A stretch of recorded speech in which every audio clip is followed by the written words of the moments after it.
Rising Star of the Year. From New Japan, Yota Tsuji. From AEW, Nick Wayne. Mariah May from AEW. Sky Blue from AEW. PWA, and I go to Nathan Pigeon, Right City Wrestling, for Violent Blitz.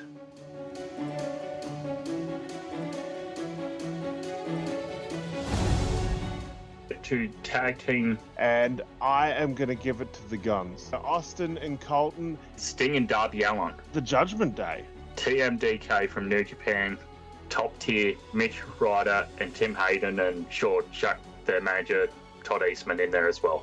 Right City Wrestling, the Kings of Ruin, Mike Burma, Mickey Fortune, Havoc, and Zach Sabbath.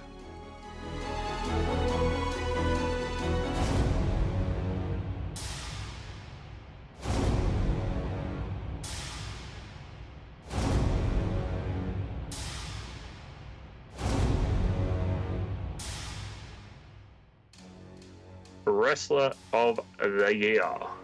Gunther. From New Japan Pro Wrestling, Will Ospreay. Fuck yeah, Aussie, Aussie, Aussie, Rhea Ripley. Athena from Ring of Honor. Dean Brady from Right City. Delta is the next wave of Australian female wrestling. I said Delta from Right City Wrestling.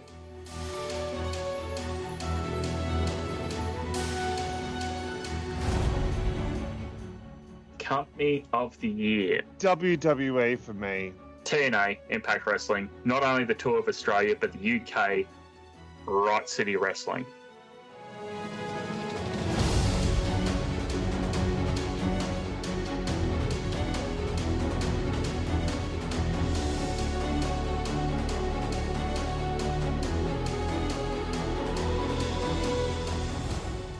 Event of the Year. WrestleMania Night 1. Stardom Sunshine. Right City Wrestling Battle for Supremacy number 17, which is their December event.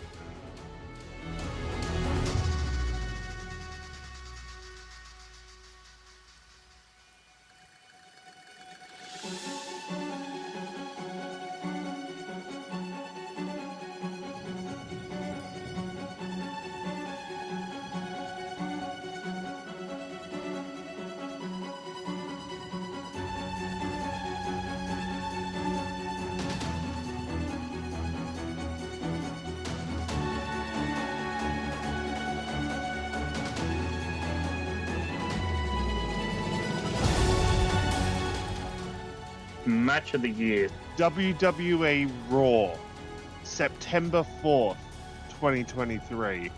Gunther versus Chad Gable, the Intercontinental title. Stardom.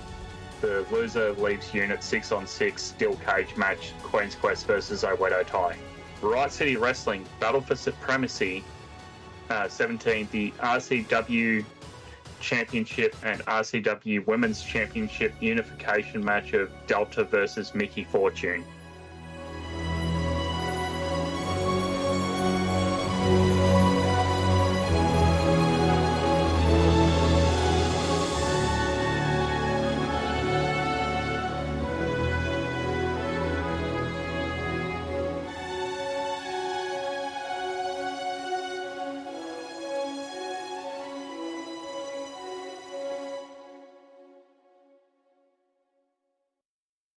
G'day humans, what's good work? Chris Funder here. Once again, it is Wassy season, and I'm joined by one of the most infamous wrestling pundits I know. Fruity is Alex. How you doing, mate? I am fantastic. Infamous is quite an overstatement, but I'll take it. This is the biggest night of the year on this podcast. It's always a pleasure to sort of go back and think about the year that was, pun intended, I guess. Bit late onto it this year. We usually like to pump this out in January. We've almost got this out in March. Yeah. I mean, actually, this is probably going to come out in March, right? Because we are recording on the evening of the 28th. So, yes, we got it out in March. You're on a time crunch here, Chris. We've got to get through this in a couple of hours and you got to get it edited. Quick, smart. Yep. I suppose, could you give the humans a little bit of a rundown of what we normally do here for anyone who's new? Oh, mate. Well, there was a time where I used to be able to actually contribute to the domestic awards. Can't really say I can do that this year. But we basically go through a list of categories and find our best and worst for each category. Yeah, that's true. A bunch of international, a bunch of domestic, few likely unlikelies. And usually we kick things off with a bit of an immemorial.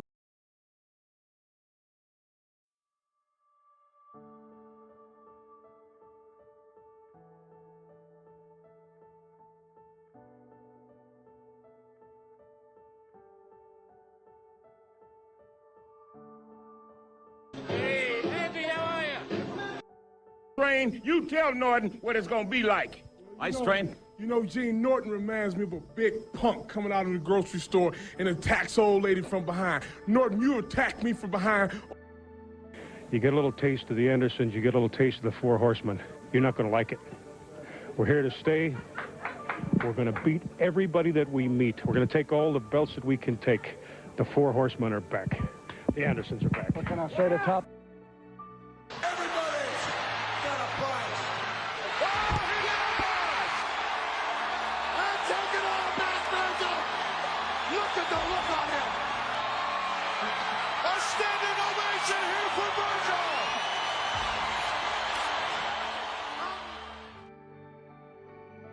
Introducing in the corner to my right, from Montreal, Canada, weighing 272 pounds, here is Butcher Paul Vachon.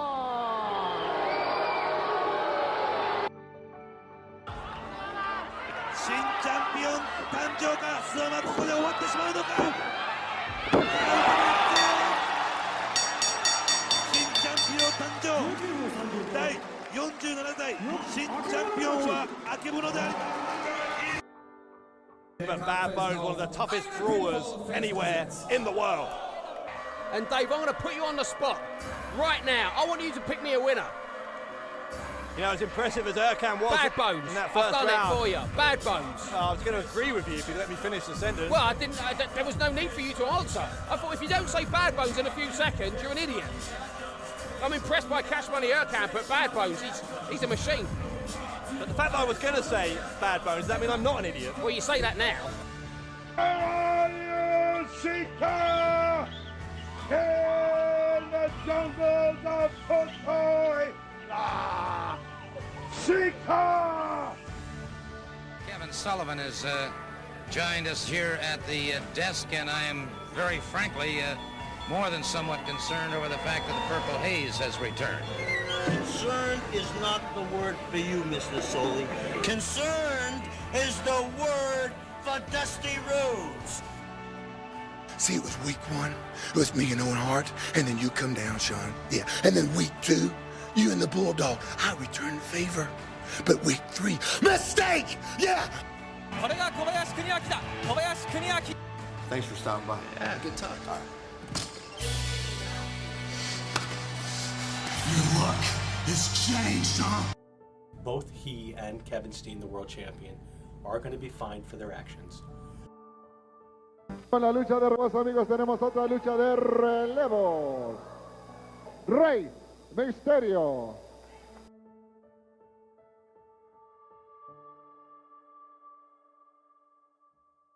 Aussie wrestling legend here, noted, I'm guessing you haven't heard of before, Daddy Cool, The Animal, Andy Harper's. That actually does sound familiar, but I'm not, like, it might have just been something I've heard someone talk about. Yeah, from what I could gather, spent around 30 years on the local scene, did wrestle for WCW Australia on TV, including some matches against the likes of Andre the Giant. Houses. Yeah. Which in itself is a bit weird. also the article that I think PW Down Under did mentioned he was a respected man in the local scene. I can't remember which Aussie promotion it was off the top of my head, but one of them like inducted them as like either a legend or a Hall of Famer. Might have been IWA. I don't have that written here in front of me. Yeah, sort of a journeyman through the like nomad era of Australian wrestling, the 80s, the 90s. Did a little bit in the WCW era. Wrestled the likes of Mr. Wrestling, Lebanese Butcher, Big John Talios, Gary Scott, Ken Dunlop. Jeez, it's going to be a night for Chris.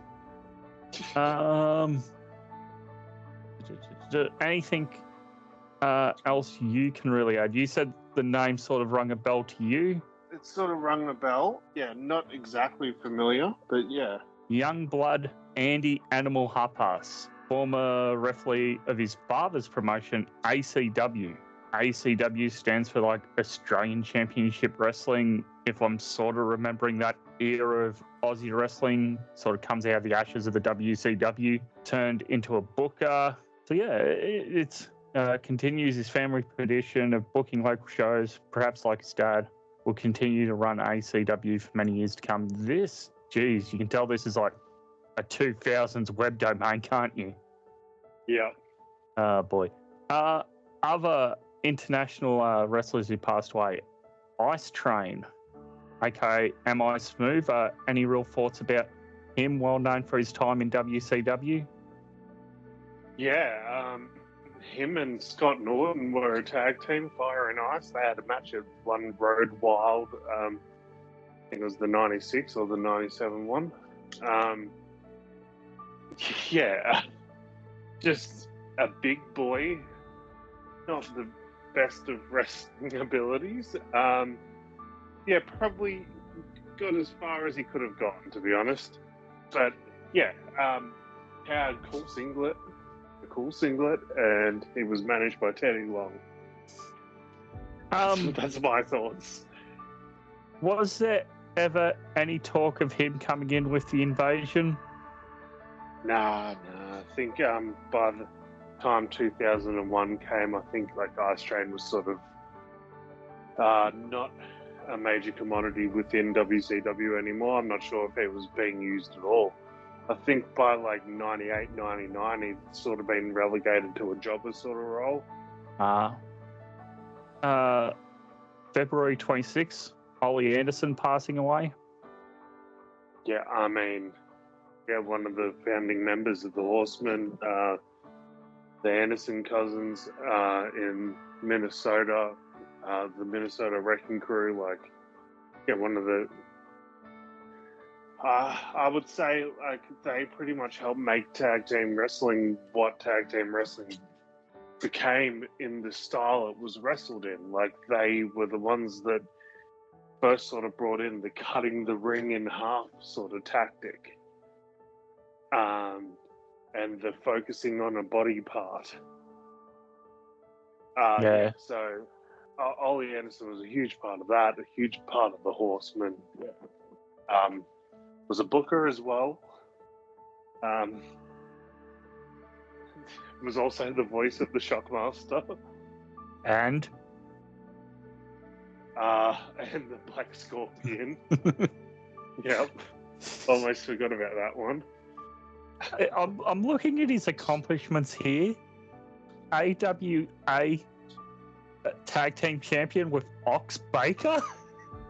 Oh, I'm not shocked. They are of that sort of era, but yeah. Of course, he's in the WCW Hall of Fame, but not WWE. Did he ever go to WWE? Not that I'm aware of. He did not rub a lot of people the right way. He was a very abrasive personality. Speaking of abrasive personalities, what about Virgil, Vincent, Tanner Man, Starman? Oh, Rufus Jones, eh? Soul Train Jones or whatever. Yeah. On AEW, he was on, remember? Part of some fucking segment with the Inner Circle. Oh, God, I forgot about that. My most recent memory of him is the clusterfuck, and he just comes out. The Starman. Oh, God, he's so good. So, yeah. How was it that Virgil came to be Ted DiBiase's assistant in terms of WWF 80s? I'm not exactly sure the whole backstory behind it, but I can tell you that Virgil was in the debut vignettes with Ted. So he was part of the package to begin with Ted DiBiase. Oh, really? Yes. So it wasn't like Virgil came later on. Virgil was always in the background. Oh, there you go. There's something new that I've learned. Yeah. He was there to begin with. Eventually they did the big feud down the road where Virgil and Ted feuded, and they tried to make Virgil a hot babyface out of it. It didn't exactly work out. And I think they never should have been split apart. I think Virgil should have just stayed with Ted forever, because it was a really, really good combo. Yeah. Also, the thing about his age after his passing, where everyone thought he was 61, but he was really 72. Yeah, that was wild. Yeah. So how old would he have been when he debuted with Ted? Oh, so we're talking 87? 87? Yeah. Yeah. Yeah, we're talking late 87, so... 26?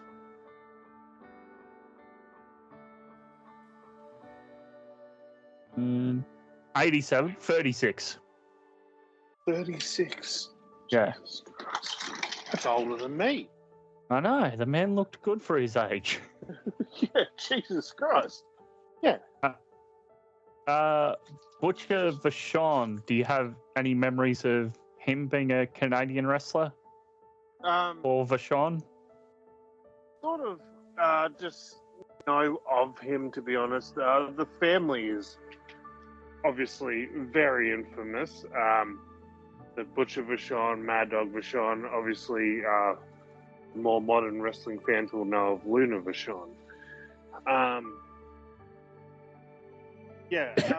Definitely before my time, Paul Vachon. Yeah. But yeah, they were definitely a big hot act on the Canadian scene back in the day. Yeah, Mad Dog Vachon, I'm pretty sure came over to Australia for WCW Australia. I'm gonna assume Paul probably did too. Yeah. I'm gonna assume the Butcher Vachon did too. What else do I have on the list here? Just anyone who jumps out at you. Akibono? Akibono, who can forget that sumo match at WrestleMania? Oh yeah, I forgot about that. Against the Big Show. Jesus Christ, yes. Is he the one who went to Greatest Royal Rumble? No, that was a different guy. Okay. Oh wow, he had quite the run in Japan as well as New Japan, All Japan, Dragon Gate, Wrestle Zero. Yeah, he did some MMA there too, I think. Oh man. So how did the Big Show match come about? The I'm scratching my head about that. I'm assuming that it was to attract the Japanese fan base, right? Because Akebono was huge in Japan. And I think this was around the time that he probably would have been working in Japan as a wrestler. So this might have been their way of bringing him in, and I guess it wasn't. It didn't meet the expectations that they probably had for it. It seems like that was his debut in WWE as a wrestler. Yes. And then that led to him joining All Japan and mainly wrestling in Japan since then until his retirement. Okay, yep, rightio. So that sort of opened the door for him. Perhaps he was hoping to start off in the WWE and it just didn't work out, so he went elsewhere. Yeah, it's just always one of those weird, why are we doing this sort of things in hindsight. 2-time Triple Crown champion, that's the main championship of All Japan. Jesus Christ. Yeah. Yeah, that's it. That's a pretty big accolade there to win one of the sort of 3 big prestigious belts of Japanese wrestling. Yeah. I'm just going through the list here of anyone else who jumps out at you. There's there was. Yeah. Yeah, there's quite a lot. Hang on, where are we at? Bad Bones was one. He was a younger guy from the German scene. Yeah. Do you remember any of his TNA appearances? Yeah, 2011, 2014, 2017? I think I remember the 2011 series of appearances, I think. The gut check during the England tour. The gut check, yeah, I remember that. I was definitely watching every week at that point, the gut check era, which was so stupid. They had so many good wrestlers that they brought in for gut check, and they always picked the other wrestler. TNA. Do you I wasn't watching a lot of the German stuff, the WXW. I did hear a fair bit of big results, big matches, the tournaments. Do you have any memories of him from Germany or the UK scene? Not particularly. I do have memories of him from TNA. I did hear of stuff he was doing, because I was introduced to him in TNA. The name sort of stuck out in my mind, like Bad Bones. It's a different sort of name. It sounds like a stereotypical wrestling name for someone but it also is slightly off. Why would you call yourself Bad Bones? It's just a bit off, but yeah. So it sort of stuck in my head, and he had a really good look. Yeah, his look fucking tough. Always reminded me of Bullet Club Machine Gun Carl Anderson. Oh yeah, that's a fair shout.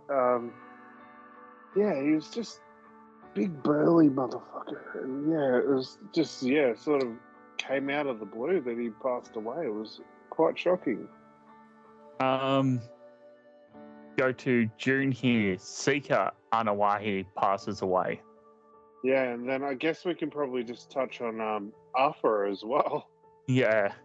Yeah, it's the timing of it is so weird, right? 2 months apart. Yeah, it's you lose one and then you lose the other, not that long later. It was absolutely. I mean, he's an absolute legend. We don't. Literally, could you imagine if he never got into the wrestling business? Wrestling, as we know it today, would be completely fucking different. So, imagine Go on. Imagine if Alpha and Sika didn't become wrestlers. They'd just be furniture removalists. We're big burly men. We'll move furniture. That's what we're going to do for a living. Could you imagine if we didn't get that Anawai family in wrestling? Oh, I see what you're saying now. Yeah. Which Anawahi was the first one to join the WWF?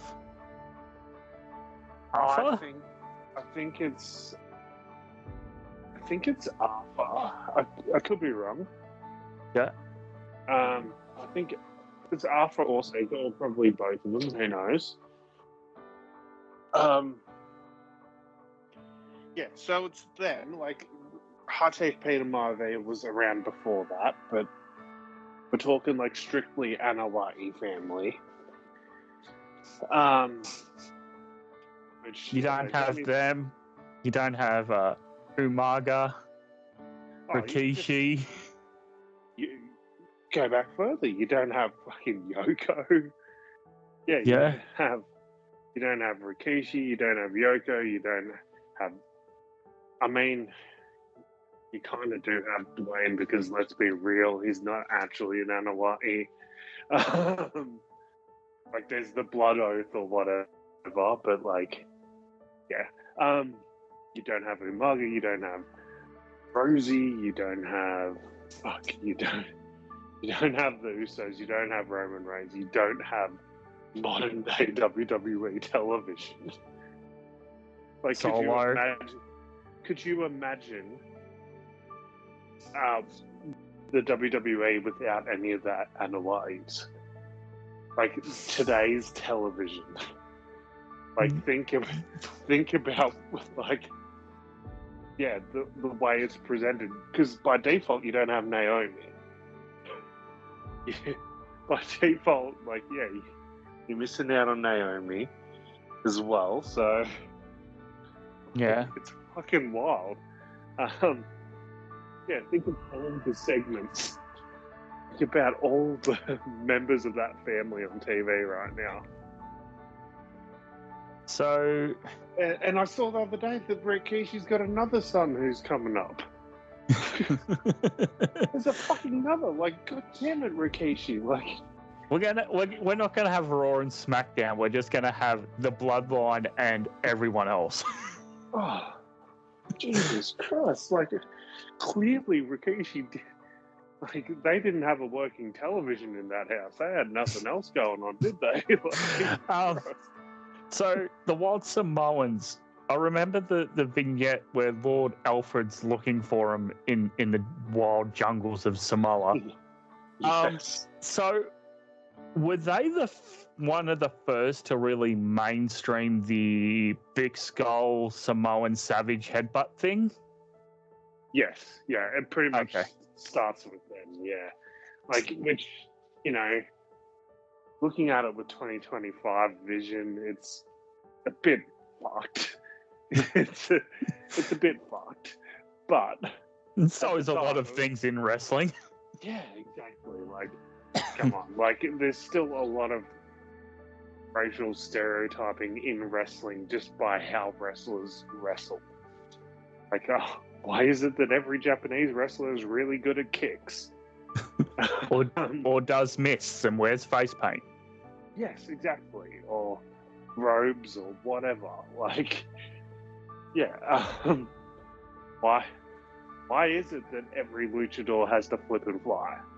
Like, why can't there be a fucking luchador that just wrestled power style, right? Yeah, book Taurus like that. Was he now? Oh, Mortos. Mortos, yeah. Yeah, I bring up the headbutt spot because when I was at Tamashi, it was Bonza and Farley against Culture, and Bonza's trying to headbutt the two Culture guys and it's not working, and Farley gets in the ring and one of the Culture guys headbutts Farley and they both just go, "No, you're stupid," and sort of tap their head. So yeah, I've always wondered where that sort of spot became big, and yeah, it's something that's just always going to live on in wrestling. Exactly. Yeah, and you just think of like like they really paved a path for that sort of heel monster tag team as well. Like that wasn't really a thing until then. Like the big monster heel tag team, that wasn't a thing until then. Yeah, like, and then that sort of paved the path for the Islanders, and then you got the Head Shrinkers, and then you get the Usos, and the Usos are really good as a tag team. Yeah. As a tag team. We'll talk about that later, I'm sure. But any closing thoughts there on the Anawahi brothers, the Wild Samoans, Arthur and Seeker? I guess we're discussing them more as a pair here, given their passing so close together. Yeah, I'm just saying, like, they probably didn't know it at the time.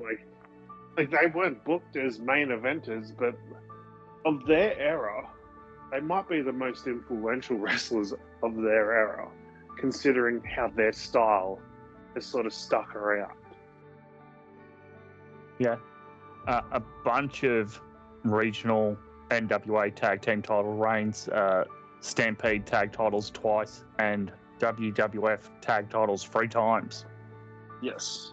It's also surprising because you bring up without them, you wouldn't have like the Usos, for example. The Usos breaking Demolition's tag title record reign. So you wouldn't have that either. Yep. Unreal. Going forward here into August, Kevin Sullivan, the Taskmaster, passes away. Sullivan, my son. Yeah. I mean, if you loved WCW during the Nitro era, when WCW was on top, it legitimately, Nitro doesn't exist the way it existed without him. Without him as the Booker Man, as Brian Pillman once. Booker Man. Yep. I respect you, Booker Man. Who was Pillman facing in that match? Because it wasn't Booker T, was it? No. It was Kevin Sullivan. he called, like, he did a shoot promo where he called him the Booker Man because he was legitimately the Booker. And did Sullivan give Booker T his in-ring name?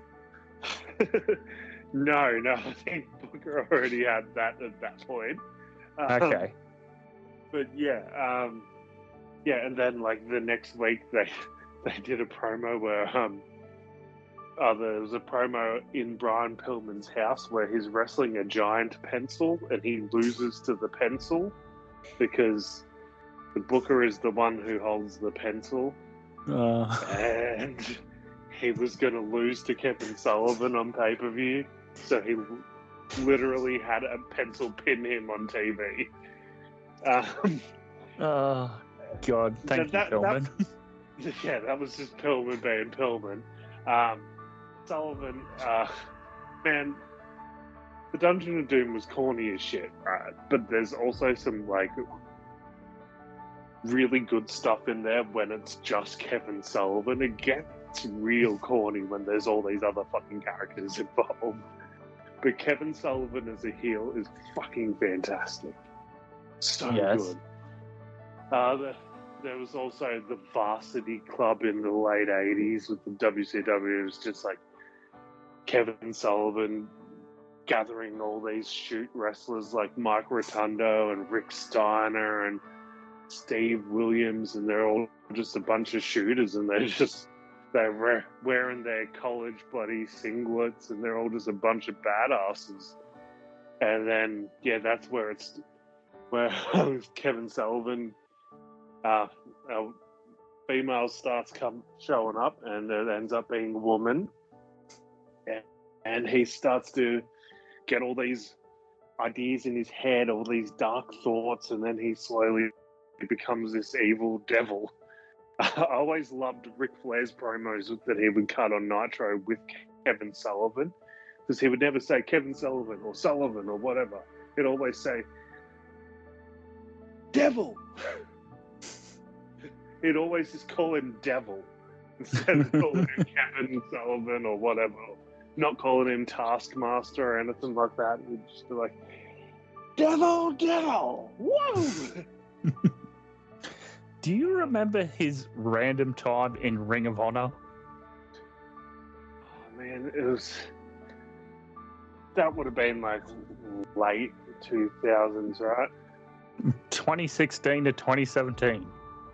Oh, fuck. Yeah, no, I do not remember that at all. Fuck. Appeared at Best in the World 2016 to help BJ Whitmer defeat Steve Corino, striking Corino with his golden spike. Oh, shit, that's right. I actually loved that feud. And then formed a group with Whitmer himself and Punishment Martinez. Jesus Christ, okay. Get in my boy stable. Jesus Christ. Damian Priest as a member of the Dungeon of Doom actually makes sense. Yeah, it does. You could just see him in his goofy outfits, right? Like hanging out next to the Zodiac. Yes. No. I mean, we did get a bit of that with Judgment Day. Yeah, I mean, the Judgment Day of Doom. Fucking hell.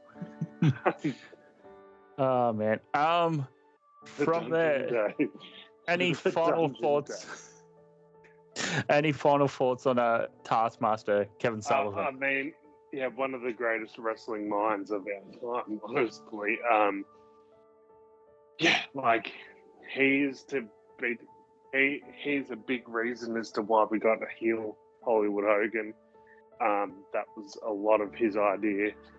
Like most of the storylines of WCW during their highest of highs was all of Kevin Sullivan's work. Like Kevin Sullivan did the incredible DDP Randy Savage storyline. Kevin Sullivan played a role in Sting and the NWO invasion. Yeah, like wrestling today would be completely different if we never had Kevin Sullivan. True. From there, you got to talk real quiet and then talk real loud. He is Psycho. He is vicious. He is justice. He is Sid. Yes. This podcast doesn't happen if it's not for Sid. Because Sid is a big reason why I stayed a wrestling fan. Especially like I loved 99, 2000 WCW. And it wasn't because the wrestling was so good. It was because Sid was there and Sid was world champ and Sid's awesome. Yeah, like he was my guy. I had the pleasure of meeting him on a call. I believe we shared that on the Sid tribute episode. Yeah, like I've still got a fairly extensive Sid Vicious wrestling figure collection, where like I had to, for obvious reasons, baby and all that, get rid of a lot of my collection, but I kept a lot of Sid stuff. Yeah. Yeah, because that's just me as a wrestling fan in a nutshell. Like a big dude who just bumps his fist and just does power bombs and raises his fist in the air and wears a cool leather jacket, leather vest and jeans or whatever. Comes out, does a thing, and then fucks off. I love that. Like, there's no better presentation of a wrestler than Sid in ECW. We talk about this quite a bit. What's your favourite Sid match? I mean, is it when he's tagging with Vader? Is it his stuff in ECW? I mean, Sid had a really fucking good. What was it? It was an I Quit match against Goldberg. It might have been one of Sid's. one of Goldberg's best matches. Hang on, let me find it. Is it when he's doing his Millennium Man thing? Yes. It was an I Quit match.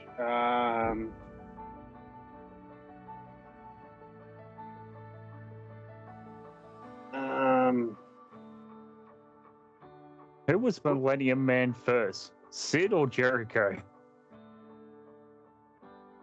I believe it was Sid. Yeah. Sid. It's either the Mayhem 99 one or the Halloween Havoc 99 match. Anyway, their whole story during that time. That's where you get the Goldberg. On the car, yes. I think I spliced a fair bit of that into the Sid tribute episode. Yeah. It says, you've probably got this at home somewhere. WCW released a VHS home video highlighting Sid's return called to WCW called Sid Vicious Millennium Man. I do not have it. I have actually. I thought about buying it not long ago, but is it pricey? No, it's not that pricey. It's just I just know that if I have it, it'll just sit there, collector. Don't have a spot to display it right now, so let's just chill out. But look at it; it's got Sid on the front. Yeah. Never before seen footage. Yeah. God, he's fantastic. What a fucking weapon. Him to me is like one of those guys like Vader who should have gone in the Hall of Fame whilst they were still here. It's a bloody outrage that they didn't. Yep. They had every year it was like, oh, this is the year Sid goes in. Like that's like I hear him get mentioned almost every fucking year, and then so this will be the first year where he's not alive for a WrestleMania or a Hall of Fame, and I just keep thinking they've had so many fucking chances they could have put him in. You look, like we've talked about this a lot. Like you look back at past WWF champions of like that era. Like the only one that's not in the Hall of Fame is him. Yeah, it's him and Bam Bam. Those sort of early WrestleManias. Yeah, well, that's main eventers, but I'm just saying, like, WWF champions, like, world title holders, like, Bam Bam didn't hold the title. Like, as far as, like, world champions, like, he's the only one that's missing, like, pre-Attitude Era from the Hall of Fame. Yeah, the only one that I can really think of. Yeah, like I can quickly like think through the list right now, and as far as like pre-Attitude Era world champions, Sid's the only one missing. Maybe like a few in the 60s and 70s, but like, yeah. Any lasting thoughts there on Sid before we move forward? Yeah, I mean, sure, he couldn't do all the fancy moves, but fuck, you remembered him when you saw him. And that's all it's about. Any other notable people here? I did see Keontae Kaboshiya. I've completely butchered that. As Alex looks at his screen to try to correct my pronunciation of Japanese. Keniaki Kobayashi? Yes, that word. My humblest apologies there. Big time rival to the original Tiger Masks. Do you have any memories of him? I've probably seen some classic footage of him through New Japan, but nothing to me that really stands out. Yeah, I don't. It's sort of not my era. Yeah. Yeah. It's also weird that like me and you grew up in an era where there was only two real companies on TV for us in Australia. now you can watch like hundreds of companies. Like there will be this like next era coming through who would have grown up watching a lot of New Japan and a lot of maybe Mexican stuff. It's insane to think about. Yeah. I guess we have to touch on Pete Rose. Yeah, of course. Like those WrestleMania appearances, they were fucking incredible, man. So why did he come into wrestling? Was this he was out of baseball at the time, or do you remember anything? I believe like he had this whole gambling scandal where he either bet on a game or something like that. So then he got either taken out of the Major League Baseball Hall of Fame, or like they made a precedent that he would never go in, or something. Oh, like so that. he was like sports fixing. Yeah, not even that. It was just gambling on games, and like as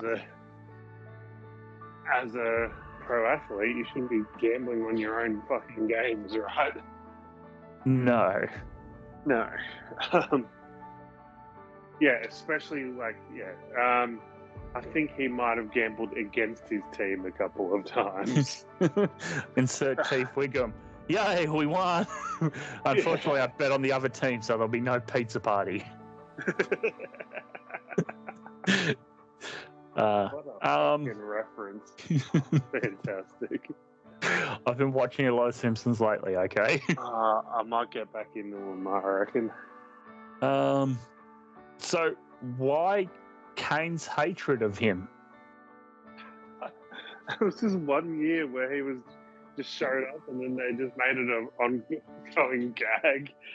There was that Dr. Shelby, like Daniel Bryan and Kane, like psychology skit where Kane just said, and for reasons unexplained, I have a fascination with Pete Rose.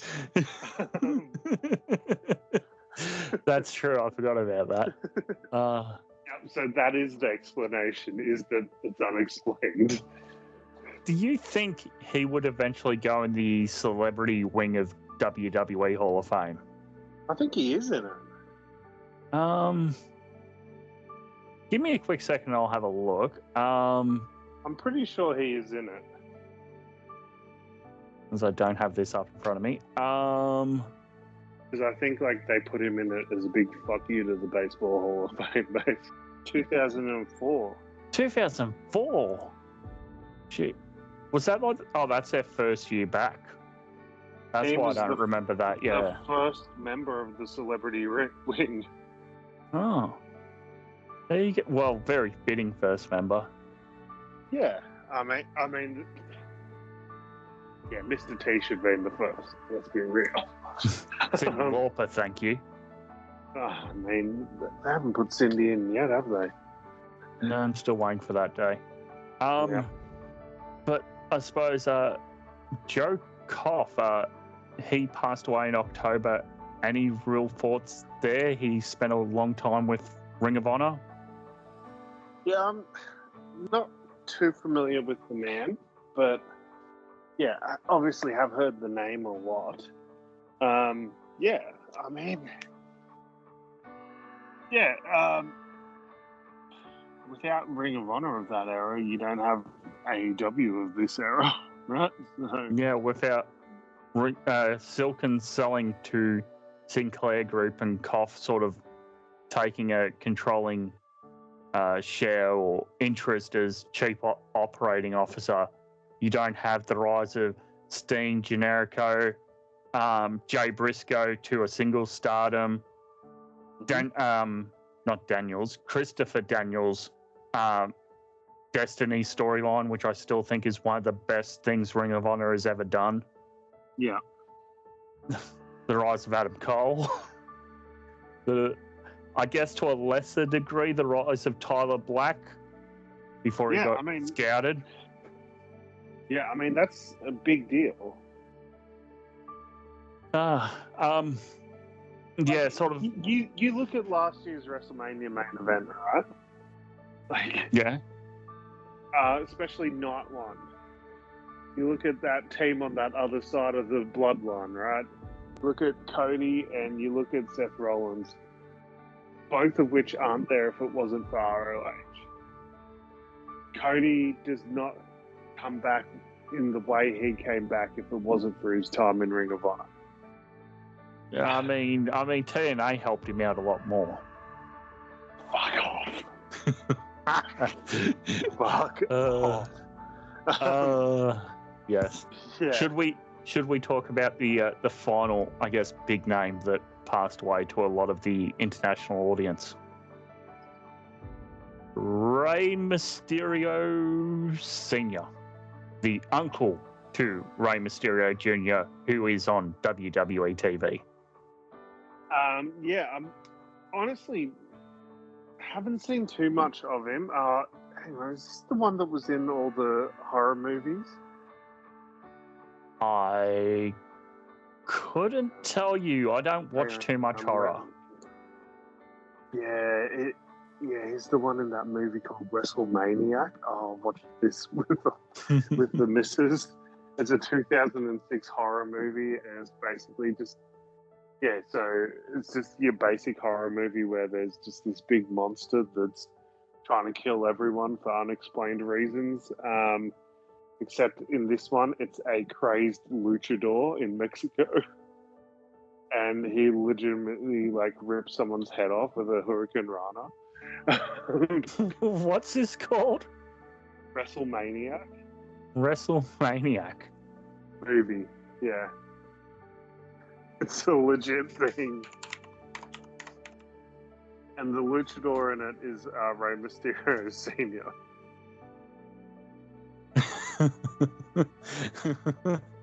It is too. There you go. It's fucking outrageous. The only other two horror wrestling movies I can think of, there's that early 2000s one that PCW of Melbourne did, Pro Championship Wrestling did. I can't think of the name of it. I'll try to find it off air. And then there's the new one that got released on Shudder that Chris Jericho's in. Dark Match, I think it's called. Yeah, there's that one. Have you heard of Wrestlers vs. Zombies? No. This is from, 2013?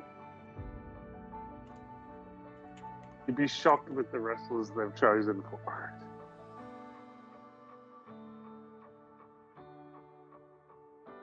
Roddy Piper, Matt Hardy, Kurt Angle, Shane Douglas. Jim Duggan. What the I think I've seen clips of this before. I have. I've never seen the full thing. It's fucking outrageous. Yeah, I've watched the full thing. SoCal Val's in it. I believe Kevin Sullivan's in it at some point too. Oh, goodness. Yeah, it's fucking amazing. So, Rey Mysterio Sr. here winning 1, 2, 3, 4, 5, 6, 7, 8, 9, 10, 11, 12, 13, 14, 15, 16 mask matches, losing his mask to a wrestler by the name of Fishman in Tijuana in 88. Then would defend his hair a number of times, losing twice, once to Dr. Wagner Jr. and Nicho Almiliano, which I've probably butchered.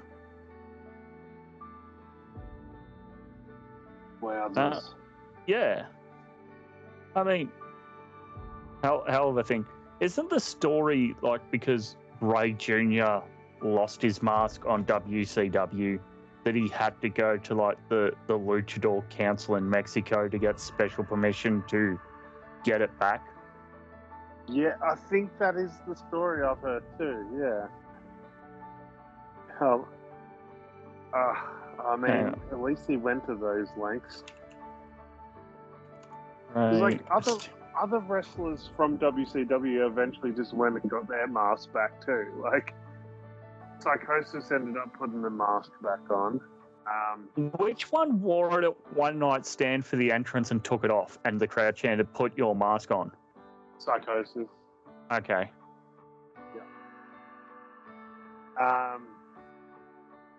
Boogie ended up getting his mask back on for a bit, and then he lost another mask match, I believe, or he just took it off because Hoovie's crazy. Yeah. You can see the resemblance in the masks between Ray Senior and Ray Junior, can't you? Yeah, for sure.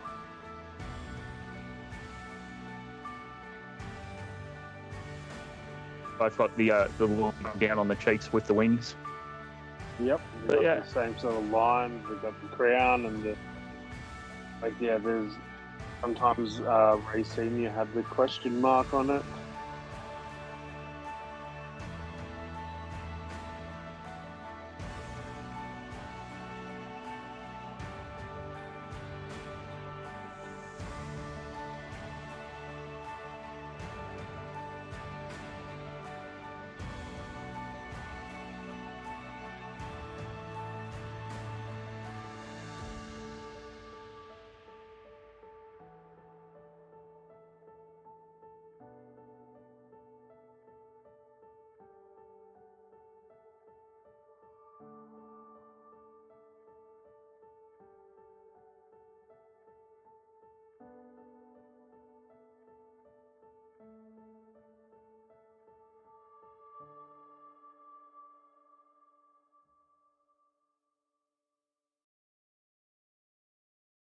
From there, Alex, let's jump over to your favourite thing. Likely unlikelies. Are you ready for these? Oh, this will be interesting.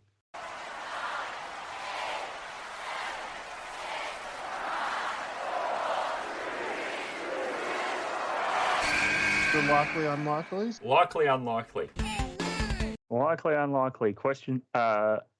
Queensland Strong Partnership holds a taped super show from anywhere in the state. We'd both said likely, and that turned out unlikely. While champions did travel between promotions, no joint super show took place. But that is happening next month as we're recording, I believe. So that is happening this year.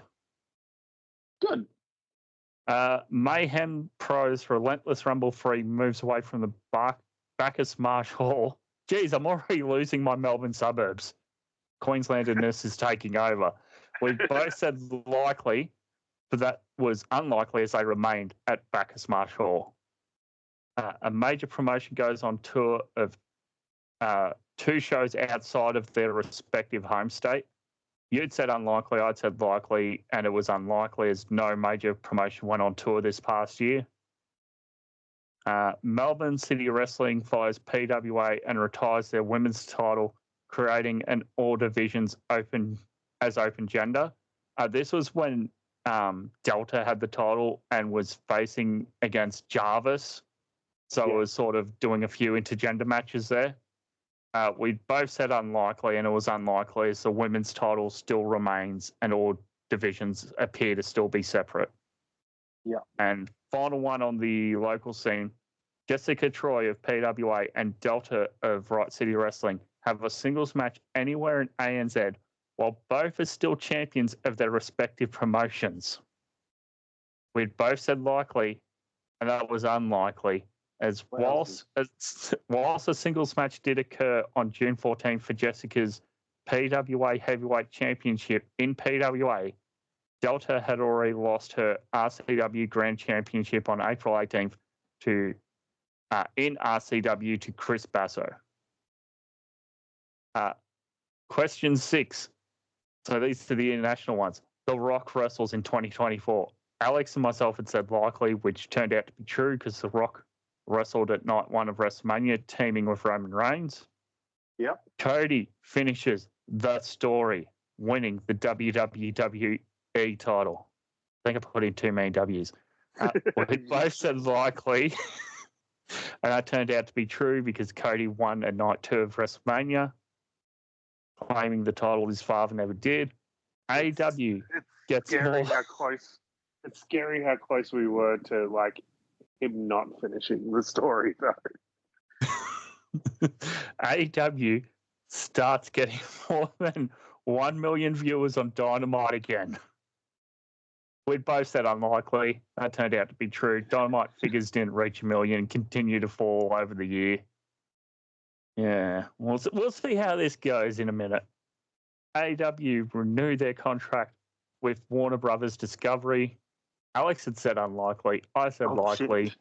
And that was likely because they renewed their contract, extending onto Max for the first Dynamite of the year in 2025.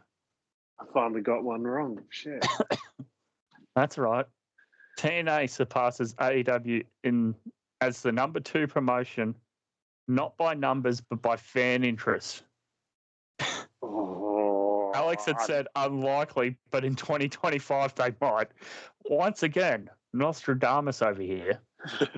I'd said likely, and I'm going to... Did I legit say, but in 2025 they might? Yes. I'm going to go unlikely on that one. I think before this partnership got announced, there was still far more buzz by the fans for AEW, but since this partnership has gotten announced between WWE and TNA, there's a lot more buzz online for TNA every week, especially when it's live. Yep. Question 11. New Japan Pro Wrestling, due to the reconstruction of management and loss of top talent, rebuilds their main event scene, including tour scene, turning into gaining the popularity they once had. Alex and myself had said likely. I said likely. Reason for it, I'd say the fan buzz surrounding New Japan Online this past year has been far more positive compared to more recent years. Remember, this is before Wrestle Kingdom. Yeah. Of, oh no, House of Torture again. Yep. Remember the various years we had with that. Question 12. To cash in on the success of Elimination Chamber, either WWE or AEW announce a tour or event in Australia. Shit. They announce it for this year. They announce it this year for either this year or the next year and is televised. We'd both said unlikely. Oh, shit. And that turned out to be true because in August, AEW announced Grand Slam Australia taking place from Brisbane, Suncorp Stadium, before being downgraded to the smaller Brisbane Entertainment Centre. Question 13. A Japanese promotion announces a full-time partnership with WWE. We'd both said likely, with WWE announcing working agreements with both All Japan Pro Wrestling and Dream Star Fighting Marigold. Some of the Japanese promotions' names. Bring back Wrestle and Romance. Remember that promotion? It was the one. Yeah, the Jericho one. The one he never shuts up about. Yeah. Bring back Wrestle and Romance. Question 14. A former AEW champion debuts / returns to WWE. Alex had said likely. I said unlikely. And it was likely because Stephanie Vaquer entered AEW's Forbidden Door as triple champion, CMLL World, CMLL World Tag, and New Japan Strong Women's Champions, defending her strong title against Mercedes Moné. Within 2 weeks of the event, she was signed with WWE, reporting to NXT. Jesus Christ. So, I mean, technically, she did, which is why reportedly it came out that Tony Khan then put that clause in place where if you're on AEW Forbidden Door, you can't be going to WWE straight after anymore. Yeah. Although we did hear chants of Tony fumbled this week. Well, he fucking did. Anyway. The last question here. A former WWE main eventer debuts in AEW. Alex had said likely, in brackets, Sheamus. Oh, shit. I said unlikely, and the result was likely, as in September 24, Bobby Lashley debuted in AEW with MVP and Shelton Benjamin, collectively known as the Hurt Syndicate. Fuck me, yeah. I forgot about Lashley. Yeah, I mean, he's in a better position than Adam Cole. Yep. And so he should be, because he looks like a wrestler. Anyway. Oh, we all know who defends Adam Cole on this podcast, and it's not you. Man, Adam Cole has good theme music. There you go. There's my Adam Cole compliment. Does he? Undisputed Kingdom.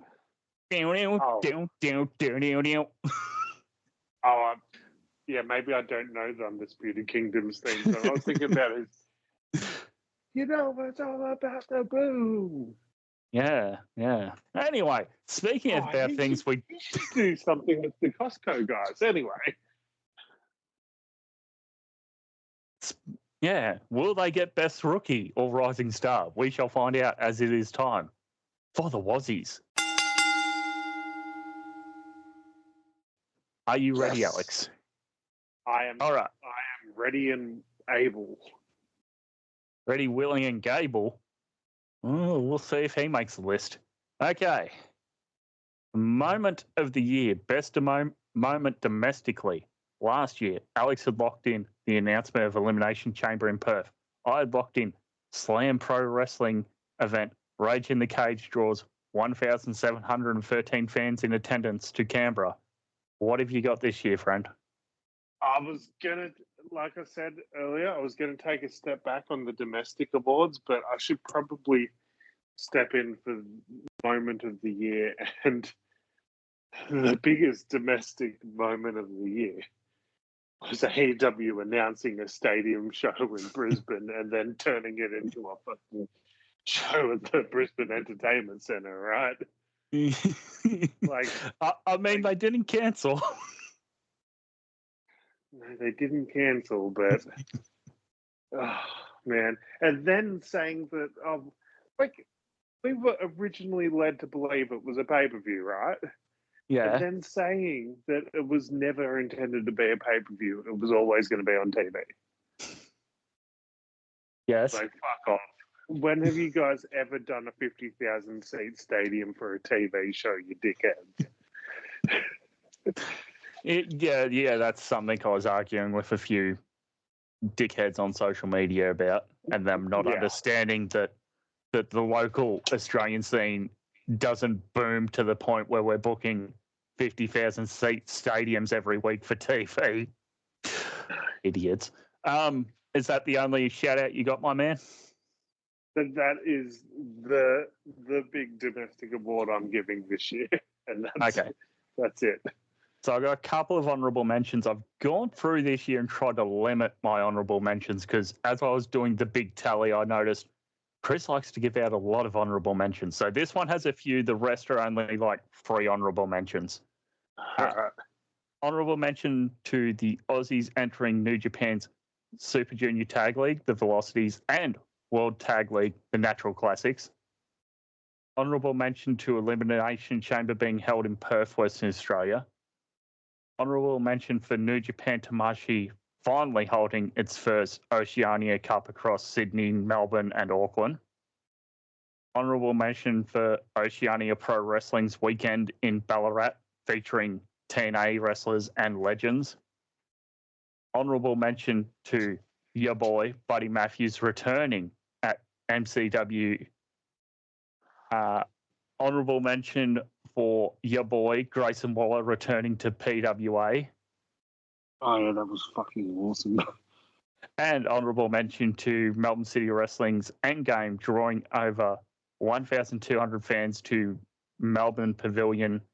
But similar to last year, I've got to lock it in to a show that our true, and it's going to Slam Pro Wrestling League's Rage in the Cage for 2024 with a whopping 2,432 fans in attendance, 719 more than the previous year. Yeah, they're doing good things in Canberra, considering where the state of that scene was a few years ago, much like the Queensland scene for a number of years. Ebbs and flows. Yeah. All right. Best International Weekly Series of the Year. Last year, Alex had locked in WWE Raw, while Ice had locked in TNA Impact. What do you got this time? All right. We're going back to back, and you can pretty much thank the road to WrestleMania 2024 to carry Raw to winning this award yet again. Because there was just that period there from Elimination Chamber to Mania where you just couldn't miss Raw each week because of the absolute chaos that was happening in that main event scene as they were trying to figure out what the fuck was going on. Yeah. For myself, honorable mention to Impact, honorable mention to Raw, specifically the 2-hour era. Oh, yeah. But I went to WWE NXT. It really kicked into gear this past year, and I feel like it's finally getting back on good footing.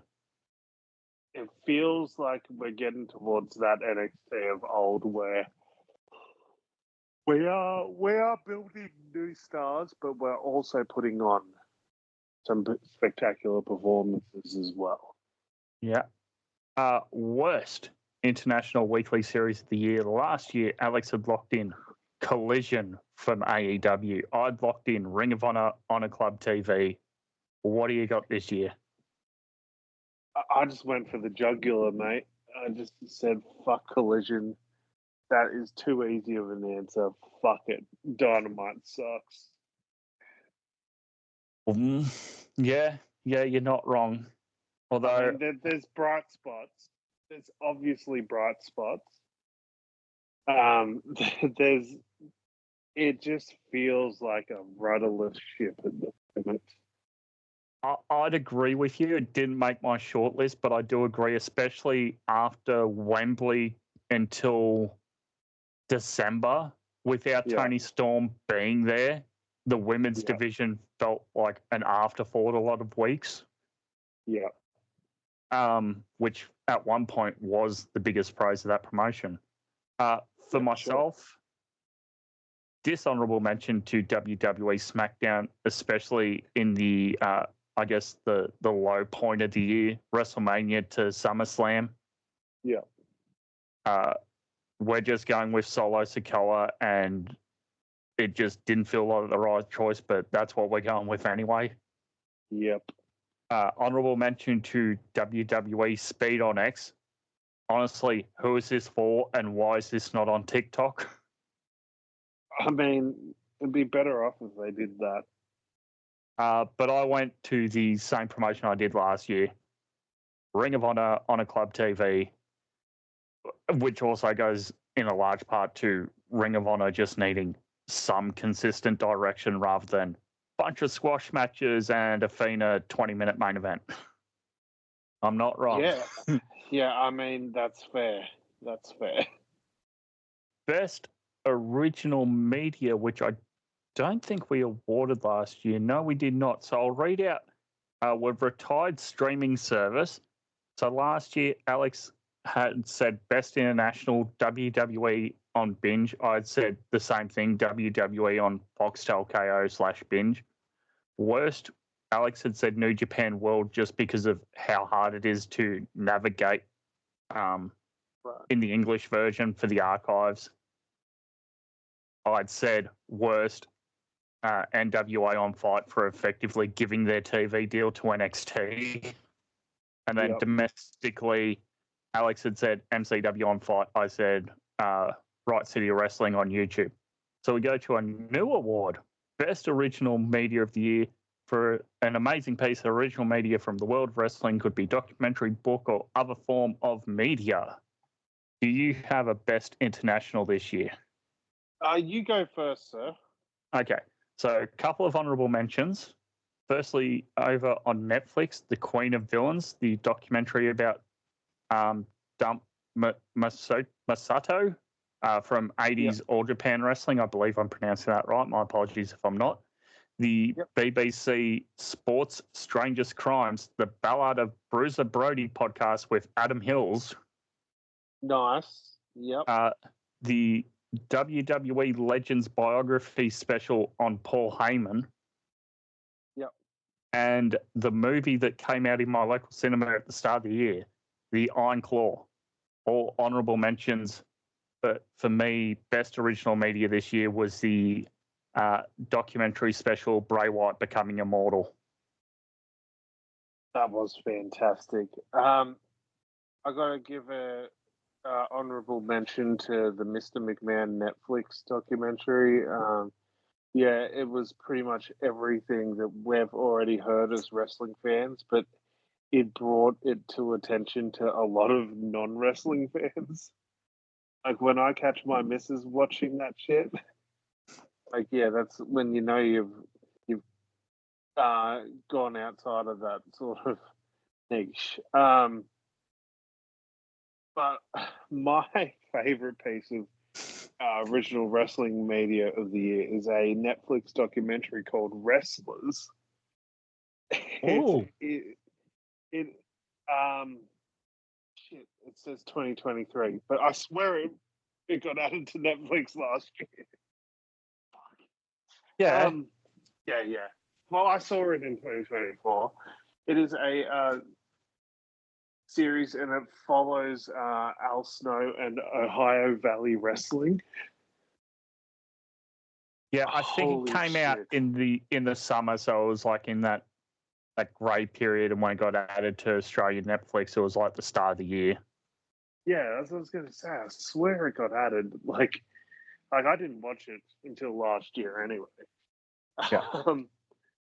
Yeah. Oh my god, the fucking just the delusion of Al Snow saying some of these wrestlers to like Hollywood Haley J. Some of these wrestlers just they're a lot of them you've never fucking heard of before too. So it's just so fun to watch this and just the amount of like Al Snow's just a bit of a fucking asshole. Yeah, definitely search it out, watch it. It is absolutely gold. Worst international original media of the year. I'll kick things off here. I said Mr. McMahon because a whole episode dedicated to the screw job in 2024, 5 years after Vice's Dark Side of the Ring special on the screw job. Yeah. Also, dishonorable mention to the death of WCW. In the words of the man himself, thanks for nothing. Go fuck yourselves. Yep. But my worst original media would be WrestleMania XL Behind the Curtain that was supposed to come out the week after WrestleMania and then got delayed until like August, September. And then they admit, oh yeah, our plan was to take Cody out of the main event, give it to Rock, and just have Cody sit at home. Yeah. Holy shit. Yeah, actually, you've convinced me. Let's double down on that. Yeah, you've 100% convinced me. Holy shit, that was so fucking bad. Just Do you have a dishonorable? Oh, man. Yeah, I mean, technically speed counts, right? I show speed. What'd he do? Oh, no. He wouldn't be on any worse for me. Yeah, WWE speed's got to count as original content and media or whatever, because that shit's awful, but it's not worth winning the award. It's not even worth winning the worst. Like, it's just, yeah. Yeah. Cody Also, documentary? I mean, yeah, there's a lot of bad docos out there at the moment. Just want to quickly go back to the best of. I just need to chuck another honourable mention in there. The WWE Vault YouTube channel. Holy yeah. shit. So good. Just remembered, I should have actually made that my best. But yeah, no, the WWE Vault YouTube channel. Amazing. You sure you don't want to switch? Yeah, I'll switch. So you're locking in WWE Vault as your best? Yep, the WWE Vault on YouTube. Incredible stuff. I was watching that this morning and looking at the original plans for the ECW Punk belt. God, I love that belt. But it also is like hey, this is classic Ring of Honor inspired. No wonder you love this belt. Yeah. To keep the train moving, best domestic original media. I think Alex might skip this, but he might be going back to watch it now. I chose from PWA's YouTube, story of Grayson Waller's first match. Okay, I'll have to check that out for sure. I think it's about like a 10-minute thing, and they're filming Grayson Waller before his first debut match in PWA. So it's a pretty interesting behind the scenes thing for Australian wrestling that we don't really get to see that much. Yeah. Also, there's supposed to be some JXT documentary, I think, in the works later this year. Nice. Well, that's going to win it next year. All right. Best gimmick of the year last year. Clean sweep for Timeless Tony Storm, the Golden Age Hollywood starlet build from Stage 7 Warner Studios. What do you got this year? Fuck, mate. I had to go back to back on it. Okay. For all the same reasons, I did too. Yeah. I mean, I had to go back to back on it because, yeah, you had like the all-in London deal, the whole like 2024 that ends with the build-up to Grand Slam, right? I think she returns at World's End or whatever. Just before that, she returns at Winter is Coming because Mina Shirakawa matches Winter is Coming. Yeah. So she returns just towards the end of the year. Like, yeah. And like before All in London, like we're building to Tony versus Mariah May.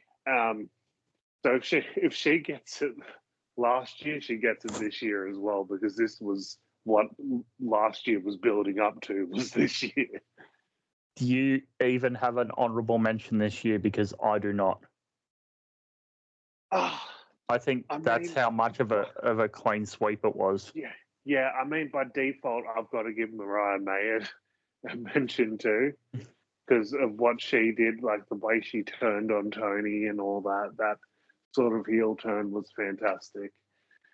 You know what? Fuck it. I'll chuck this in as an honourable mention too. Luther. Fuck it. We'll give all the supporting cast an Oscar as well.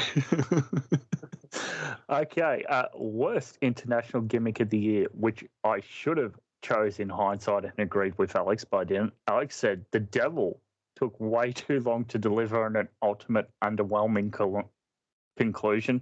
Little did you know what was in store for this year.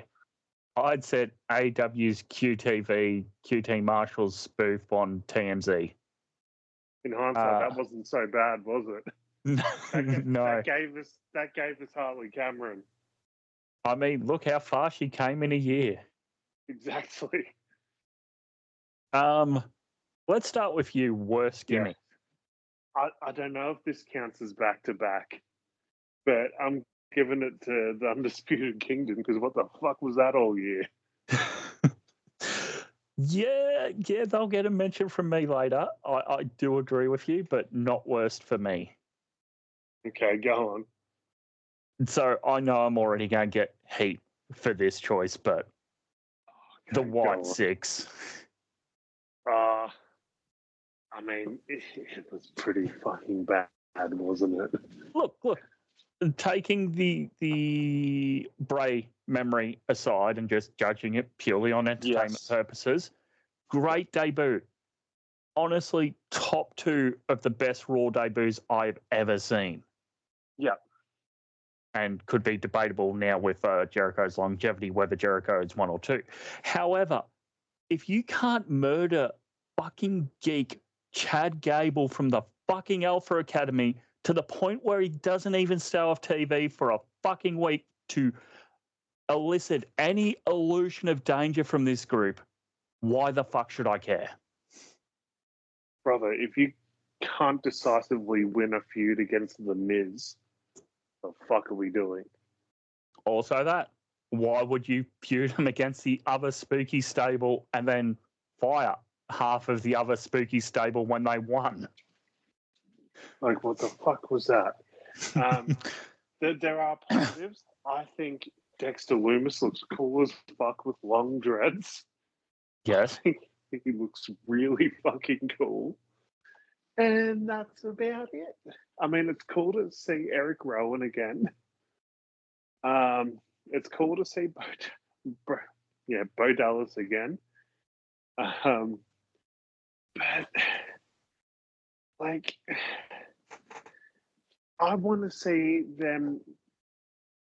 Like, I get that it's a tribute to Bray, but you're not. But you're still just doing what Bray does, and you're not Bray. You know what I mean? Like, yeah, you're doing exactly what Bray would be doing, but you're not Bray because you can't replicate Bray. Put your own fucking spin on it.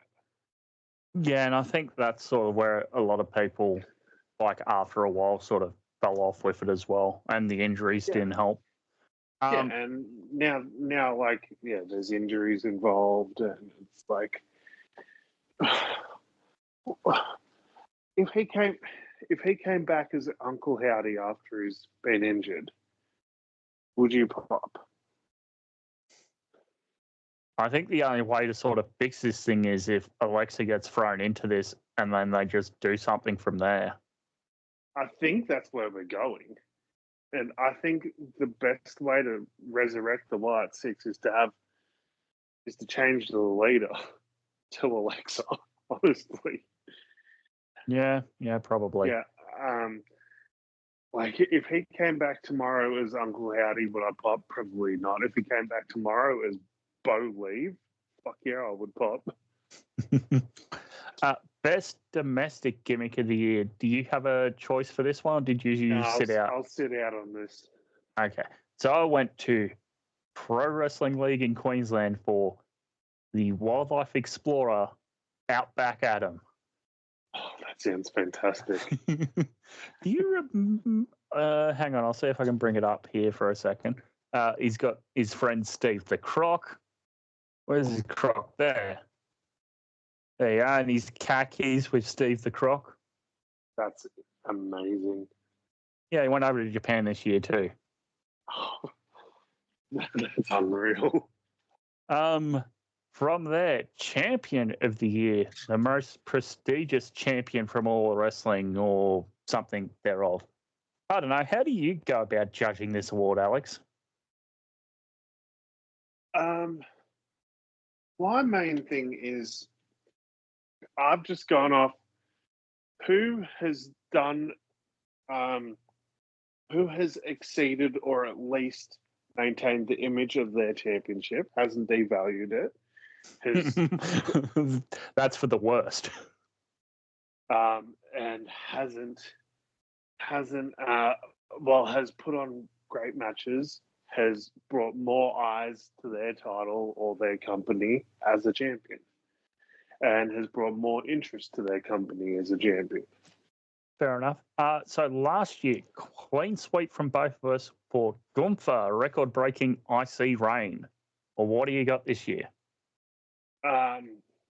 So I'm going to give an honourable mention to Gunther because that title reign ended last year. So why not at least mention it? True.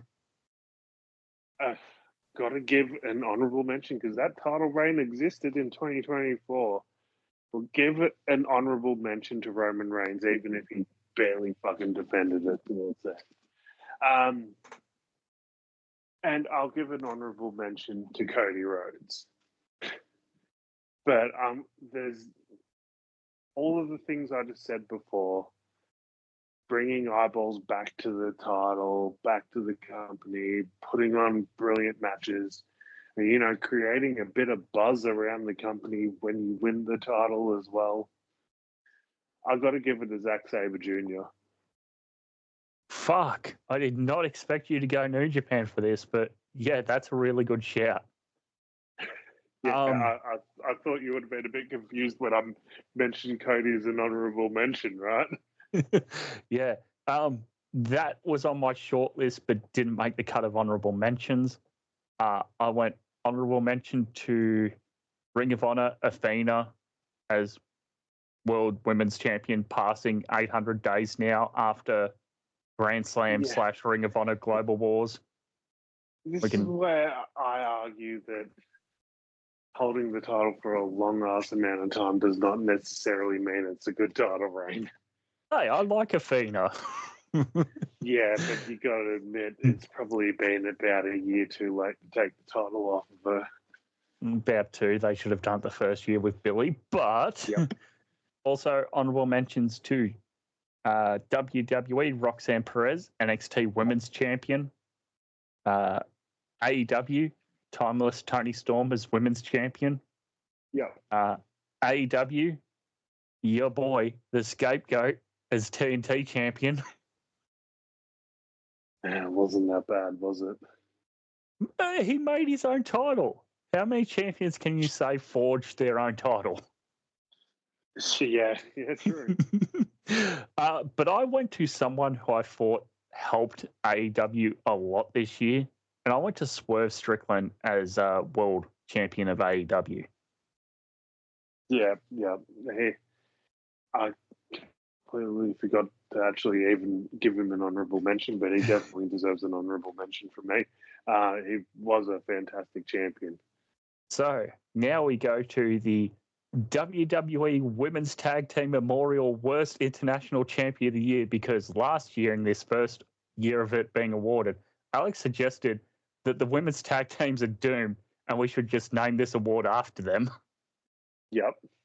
And I went for Ring of Honor Eddie Kingston because he didn't defend at Final Battle and just had a proving ground match on like an hour's notice. What do you got this year? All right. It shouldn't be too much of a shock because you build up all fucking year. Bryan Danielson's last year, and how we're going to get rid of him. Oh, fuck it. We'll turn Moxley heel, put the belt on him. Why? Why is he a heel? I don't know. Why is the belt in a briefcase? I don't know. Why is he hanging out with Marina Shafir? Why doesn't Marina Shafir wrestle? I don't know. Why is Claudio in jogging pants? I don't know. So I can see his ankle clearly. Yeah. Like, why do they wear plain white t-shirts all the time? I don't know. Hang on, didn't they turn on Wheeler Yuta? Why did Wheeler Yuta join them? I don't know. Why is Pac there? Why is Pac always in his gear? I don't know. Like, that's like any questions you have about the fucking Death Riders. It's like, I don't know. I don't know why this is happening. Hang on, isn't this all to build up to Darby winning the title? No, it might be for Cope. Who knows? I don't know. Yeah, that's fair. That John Moxley is my worst champion of the year, and honourable mention to the Death Riders as AEW Trios champion. So that was on my short list of options, but didn't make the cut. For me, honourable mention. He gets mentioned again. Eddie Kingston as what Tony Khan called the American Triple Crown Champion for holding up the divisions of Ring of Honor World, New Japan Strong, and AEW Continental simultaneously. Geez, wasn't that just a flop in the end? Yep. Honourable mention to TNA World Champion Nick Nemeth. By God, what did you do this year? Can I chuck in another honourable mention?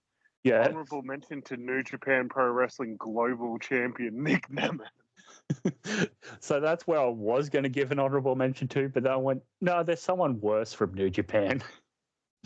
New Japan World Television Champion who defeated the Ace in his second last year, Matt Riddle. Oh, gross. Forgot about that. But my winner from Ring of Honor, World Champion Chris Jericho, let's build a TV deal around him again. And not get a TV deal. And co-winner, controversial choice, WWE Cody Rhodes. Oh, fuck you, man. I knew you were going to do it. I knew you were going to do it.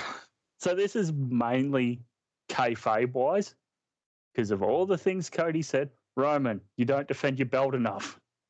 Well, Cody's not defending the belt on every pay-per-view. Roman, you're not a locker defending it more than Roman. Roman, you're not a locker room leader. Cody's just hanging out on his bus. I mean, all of Cody's friends have turned on him this year. Yeah, because he doesn't go to the locker room to help him. So, yeah, that one's a very much tongue-in-cheek choice just to roll up, Alex.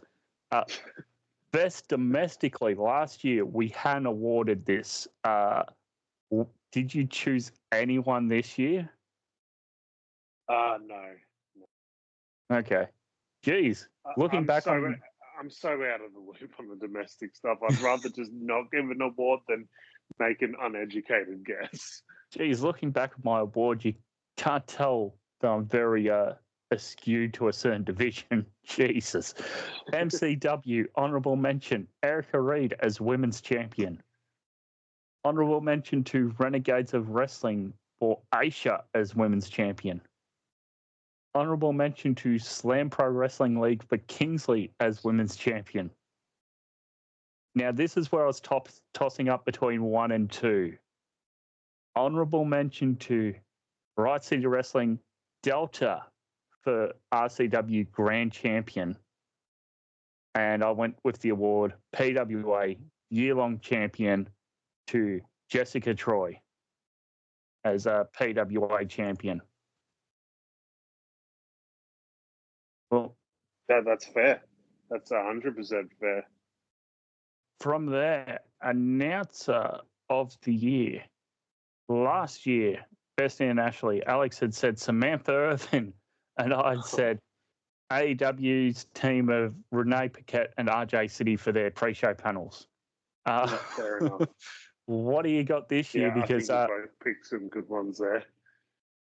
I know a certain choice of worst announcer next year that might get an honourable mention, but can't be chosen this year for his comments. No. So, best international announcer of the year. I think I just love. He just sounds like a dude that's at the pub watching the wrestling and just being like, "Oh yeah, no, I've been in the room with that guy." And it's Wade Barrett. He's so fun on commentary. He's so good. He's so into the product, and I love it when announcers have favorites. I love it when announcers have a couple of guys like Wade Barrett, always getting a bit too excited about Drew or getting a bit too excited about LA Knight. I love it so much. He is easily the best announcer they have, and they don't utilize him enough. Yeah. For me, honourable mention to sort of the core New Japan World English team worldwide, Chris Charlton, Walker Stewart, Gino Gambino, and Vader Scott. Vader doing a lot of the North American, the strong events. But my choice was AEW, Nigel McGuinness, finally getting a best of award from me, rather than just worst of everyone except for Nigel McGuinness. Yes, that's right. That's right. Worst of last year, Alex had said Kevin Patrick from WWE. I'd said the core team from AEW of Excalibur, Shivani, and Taz. Okay, I'm finally at the point where I feel like he's overstayed his welcome. It's not cute and funny anymore. I'm fucking sick of it. Shut the fuck up, Pat McAfee. Ooh. Calm the fuck down. I'm over it.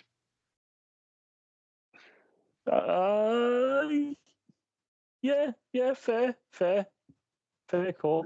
It's like the barking during the Bron Breakker matches just does my fucking head in. Yeah, fuck that. The Patastrator shit, no, fuck off. It's not funny. Like Bobby the Brain Heenan used to have it. He used to have the Patastrator thing, but he called it the brain scan. And it was hilarious. And he'd always end up drawing little naughty pictures. But Pat does it, and it's just fucking lame. the yeeting stuff. Oh, I just yeeted all over myself. It's like, oh, shut the fuck up, you grown ass man. Like, What's worse, having someone yeet over you, or having Yoda Tsuji do his gene blast all over you? I don't say anything negative about Yoda Tsuji's gene blast. Come on now. It's such an odd nickname in English. It is. For me, I mean, you've mentioned some of the greats, Bobby the Brain, and I think along with that era of wrestling comes your Art Donovans, your how much does this guy weigh? And in the past, we've made reference to some of those guys, your Adnan Virks, your Jimmy Smiths, your Kevin Patricks, and now your Joe Tessitoris. Get the fuck out. Dude was hyped up so much during SummerSlam for whatever fucking reason. First night on Raw. Kairi Sane here in action. It's Dakota Kai, you fuckwit. Coming up next, The Hurt Business. That's the Judgment Day, you idiot. Does not even watch the product. I feel like he's getting slowly better, but yeah, he definitely started off rough. Yeah, I don't argue it. I can't argue it.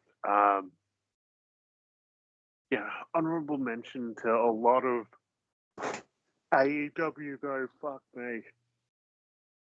Yeah. Excalibur, just fuck off. So shit now. Needs to just find a happy medium. Best domestically, last year, Alex had said the MCW team of Simon Tackler and Mims Azor, which is sort of the new faces of the MCW commentary team. And I had said RCW Big Brody Marshall stepping into the commentary booth. Nice. Do you have any mentions this year? Is Chris Gale still doing commentary for PWA? Yes, he is. Well, then he gets it every year. Fuck it. Because the PWA commentary team is unbeaten. It's fantastic. So I went honourable mention to sort of the rotating crew at RCW, Right City Wrestling. Angus R. Darcy, Paul Roberts, Brody Marshall, Sean Thomas.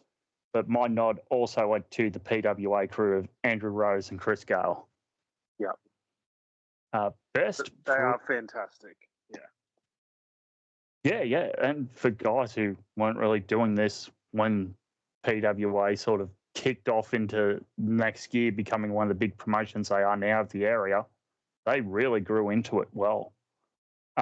Best promo of the year, best internationally last year, Alex had chose Go Fuck Yourself, Christian Cage. So fucking good. I choose it every year if I could. And on top of me giving an honourable mention last year to Satoshi Kojima for putting out on Twitter that he accidentally did a cock elbow drop, I gave the nod to Grayson Waller for telling the Swifties that they are the worst online community. Yeah, well, they still are. I mean, Taylor Swift single-handedly won 2 Super Bowls, thank you, apparently. Yeah.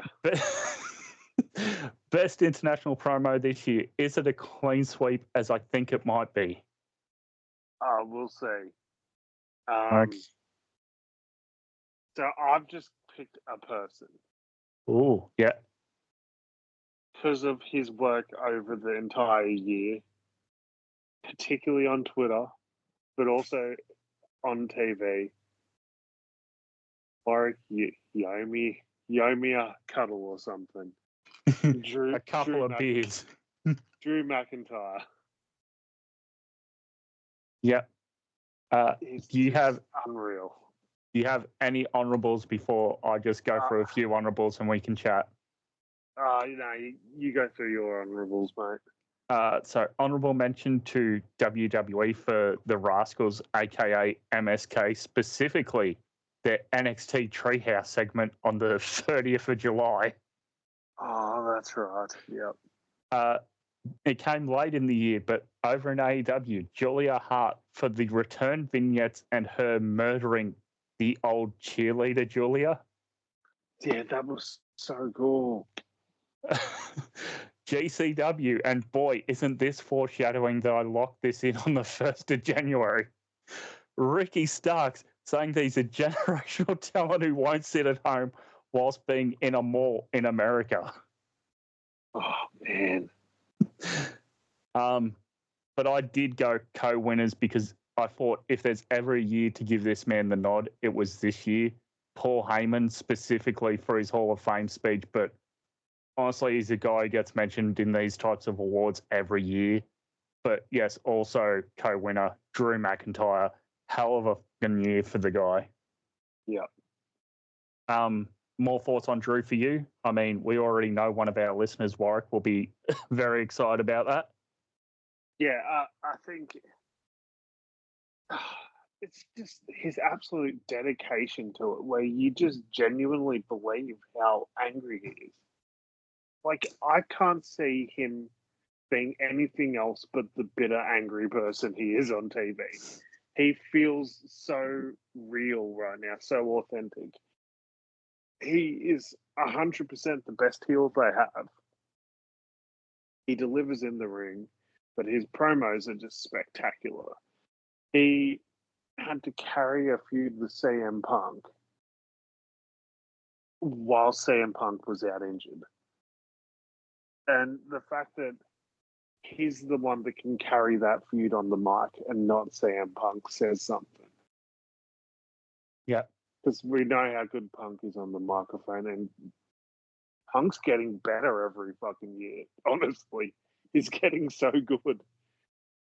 And Drew's just that much better.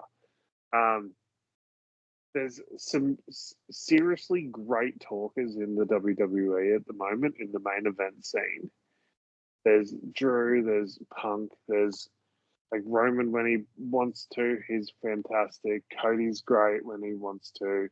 Shut up, he's great. I promise. There's like Jacob Fatu's fantastic. I love you, Solo. Yeah, he's incredible. Fucking Tama Tonga's amazing. Yeah. But like there's so many great talkers. There's LA Knight. There's Randy Orton who can deliver a great promo. Logan Paul's fantastic. Boo. Drink time. Yeah. But like Drew McIntyre is the best they have on the mic right now. And that is in a stacked roster with stacked microphone talent. Yeah, that's very true. Worst international promo of the year last year, Alex had said, this is very telling, AEW Jack Perry, Real Glass, Cry Me a River. And I had said, AEW Tony Khan making any special announcement. Yeah. Yeah, and I mainly picked that Jack Perry thing because of how much of a positive it was for the competition that he cut that promo. Butterfly effect, man. Yeah, exactly. This year, I'm not going to give any honourable mentions. I'm not going to be too negative and talk about all the negatives. But, you know, we like to have a bit of a bias. We like to prop up the Aussies when we can, right? Yeah. But we've got to be a bit unbiased every now and then. When an Aussie does something horrible, you got to call them out on it. So, worst international promo of the year is Nia Jax's title celebration on SmackDown. Featuring Pretty Deadly and Tiffany. It just went on forever. The jokes were shit. It was so bad. God damn it. Like, they just, and to hate to put down a fellow Aussie, but Nia, that sucked. Yeah. Although I think I do have a lot of honourable mentions that were worse than that. Go on. Oh boy. WWE, Triple H. It's been a great week. This coming off the Vince lawsuit breaking earlier that day. Holy fuck, I forgot all about that. That's unreal. Yeah, that was fucking dumb. GCW, Effie for making specific comments about the Khan family resulting in AEW Ring of Honor talent being pulled. Yep. AEW / Ring of Honor Chris Jericho for his New York Minute segments. Yep. WWE social media team specifically for doing huge pay-per-view angles exclusively on social media after the broadcast. Yep. I guess this is WWE Samantha Irving for telling fans she hated being a ring announcer after leaving WWE. Yeah. The Rock for hijacking Muhammad Ali's Hall of Fame induction. It felt a bit wanky, didn't it? The Rock's second induction, he hasn't even gone in once yet. Yeah. Ric Flair, come on down. Also, Ricochet for taking credit for the creation of AEW before he was signed with AEW, saying if there wasn't Ricochet, there wouldn't be AEW. Like, motherfucker, they could have signed you to begin with, right? Oh, no. But, like, fucking hell. Dude, you, before 2019, you were best known as Prince Puma. Shut up. Final honourable mention, Mercedes Moné for going on social media and taking credit for WWE signing Stephanie Vacquier. Yep. But winning this award, AEW, the EVP Buck / Tony Khan specifically for airing the all-in backstage footage of Punk Perry. Yep. And also co-winner Cody Rhodes. Specifically for saying the line, "I'll fight you, Roman," but not at WrestleMania. No? But then what did he do? He fought him twice at WrestleMania. He didn't say he said he would fight him, but not at WrestleMania. Because he's going to fight him twice at WrestleMania. Yeah, I can't justify it, but like, come on. He knew it was shit. He came out with that boo-boo face on. Mercedes boo-boo face? Come on down. Yep. Best domestic. I've only got the one shout this year. Do you have anything? I'll leave this to you. So I went for Right City Wrestling, Mickey Fortune cutting a promo before Battle for Supremacy 18, talking about her family and her career. Yeah. Rivalry of the Year is next. And last year, Alex went to CM Punk versus Jack Perry for the positive impact on both WWE and New Japan Pro Wrestling. Jesus Christ. And I went with Seth Rollins versus Shinsuke Nakamura. Anything different this year? Because I think it's probably going to be a clean sweep. What do you got? So I'll give some honourable mentions, right? I'll give an honourable mention to Mariah versus Tony. Ooh. I'll give an honourable mention. Fuck you. I'll give an honourable mention. Roman versus Cody. Fuck you. Hey, it's only those two things I think I picked on Cody for. Yeah. But I've got to give this to Punk versus Drew McIntyre. Yeah, so that... Go on. Yeah, I mean, it did get a bit silly there for a little bit. They did go a bit too heavy on the bracelet thing, I guess. But overall, match quality, the fucking work Drew was putting on,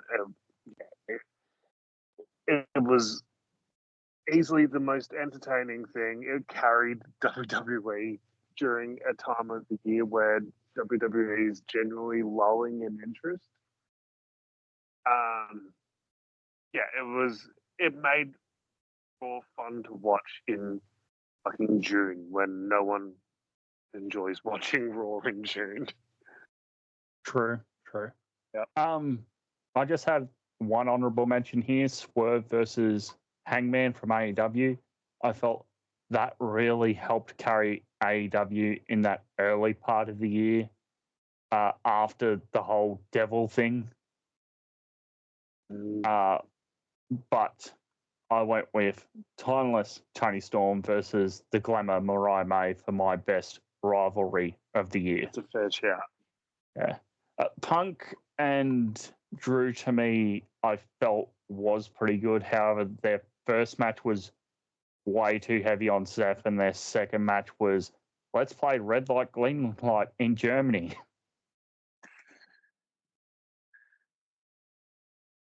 Fair enough. Yeah. It wasn't for me. It was not for me. If it wasn't for you, it wasn't for you. Get to this next category. Worst international rivalry of the year. Last year, Queen Sweep for, you guessed it, MJF versus the Devils / Adam Cole, August to December of 2023. I've got a couple of honourable mentions, but I think I know where you're going for this year, so I'll let you go first. I'll give an honourable mention first to one of your honourable mentions in the best category. I got to give an honourable mention to Swerve versus Hangman.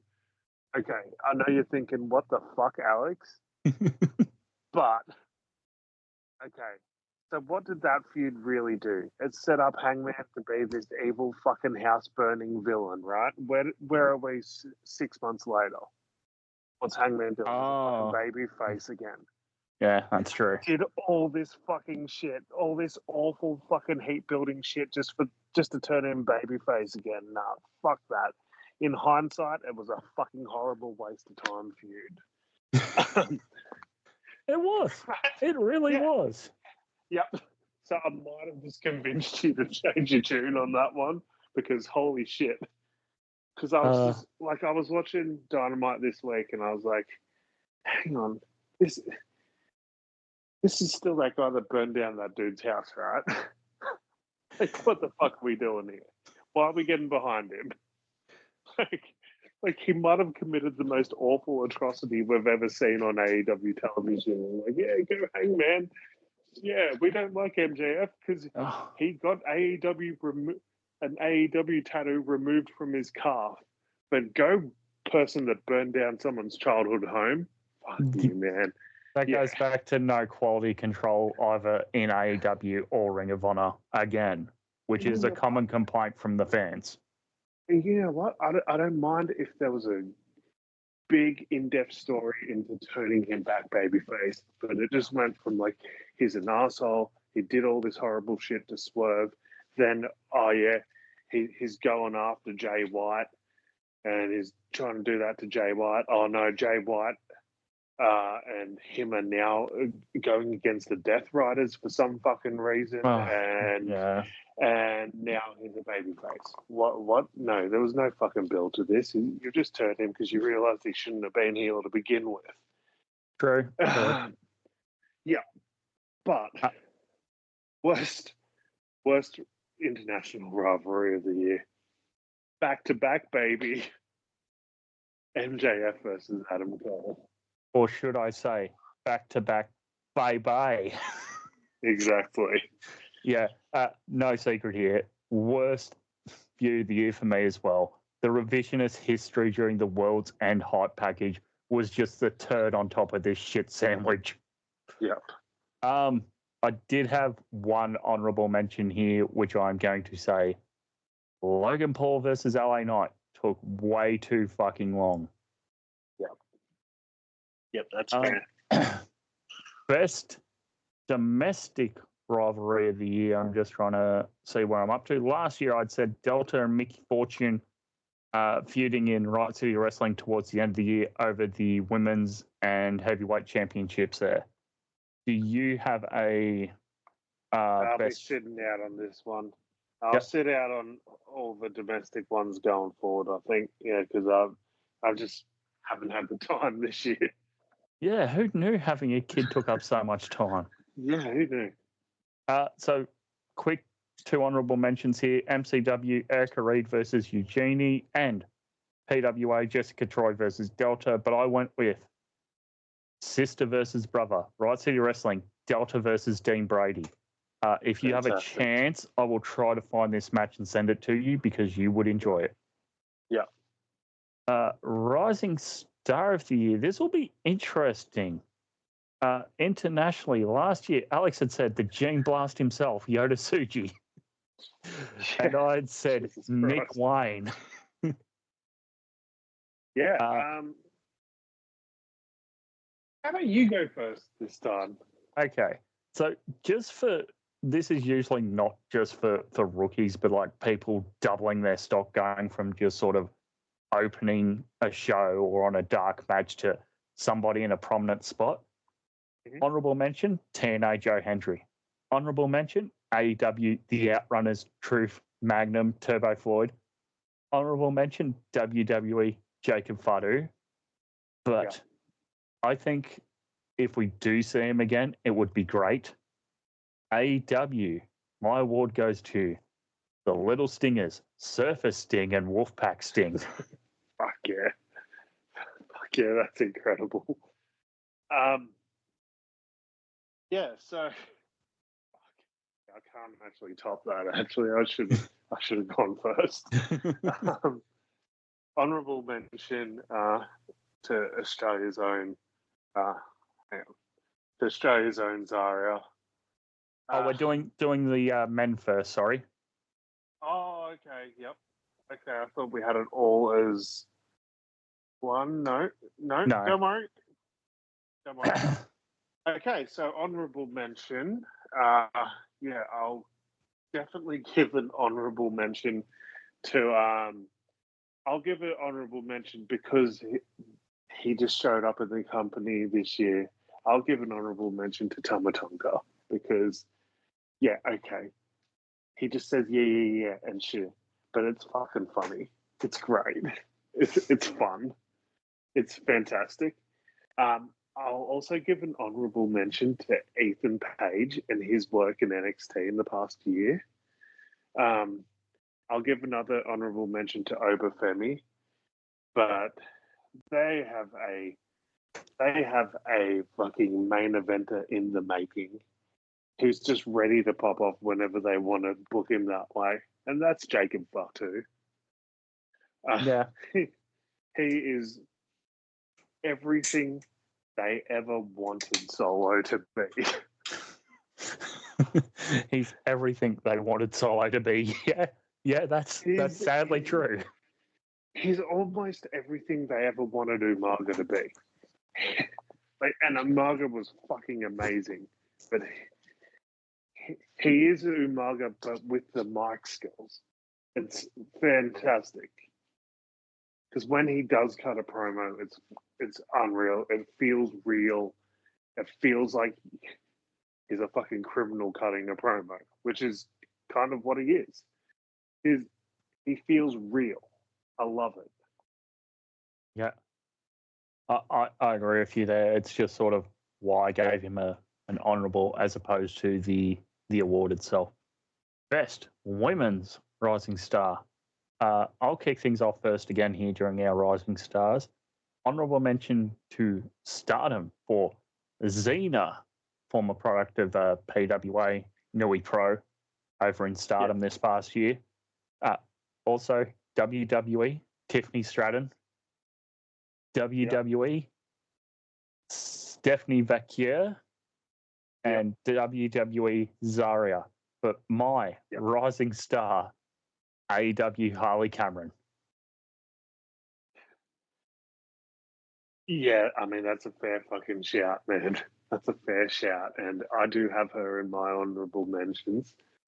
Before you go there, I did forget to announce, last year I said Sky Blue and you had said Mariah May. Go ahead, sorry, Alex. That's some good picks last year too, shit. I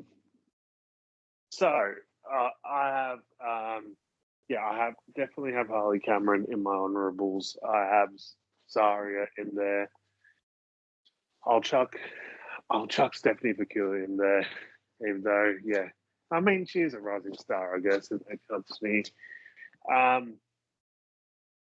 it.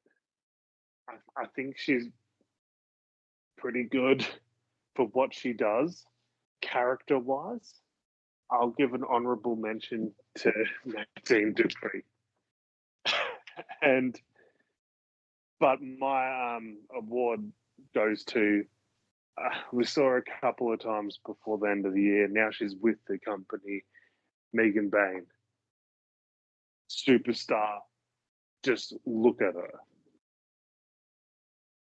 Yeah. If we actually didn't have 2 of our 4 women's titles held up in long title reigns, freaking strap one of those to her and shoot her to the moon. But we've got Mercedes and Athena tied up with long title reigns. Bain, somebody who I'm not that familiar with, who sort of popped up in the last month or 2 of the year for me on my radar. But, God, she's got the look. And like you were saying, I think it was last week after Grand Slam, you were saying, oh, yeah, she's got the Camille look, even though they've got Camille under contract, but she just disappeared. Yeah. Men's rising star domestically. Last year, I'd said Nathan Pigeon out of PWA. This year, I went to Right City Wrestling and went with Snacks SNAXX, who had 22 matches in 2024, all of which in Right City. Nice. For the women's rising star domestically, last year I'd said Violet Blitz of Right City. This year I went to PWA for Shea Cassidy, part of the Backside Girls with Kingsley. Backslide Girls. I keep thinking I pronounce that with me dyslexia. My apologies. 30 matches in 2024, including PWA, IWA, Integrity Slam, OPW, New Japan Tamashi, Nui Pro, Melbourne City, and Future Wrestling Australia. So quite a few promotions there for Shea Cassidy. Also was one of the ring crew attendants for Grand Slam Ring of Honor at Brisbane. Yeah. Very distinctive with her split-coloured hair. All right. Team of the year. This is where I was tossing up giving the young Stingers an honourable mention, but decided not to.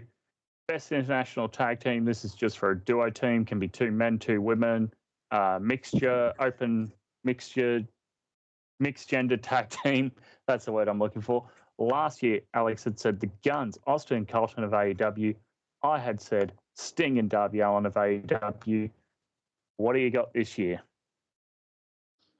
Okay, so I've got to give a honourable mention to A-Town Down Under because my boy and all that. I've got to give a honourable mention to the Young Bucks because they had a pretty good first half of the year, and you know that the Sting retirement match isn't as fantastic as it was if it wasn't for the Bucks. And then to counterpoint that, I've got to give a honourable mention to Sting and Darby.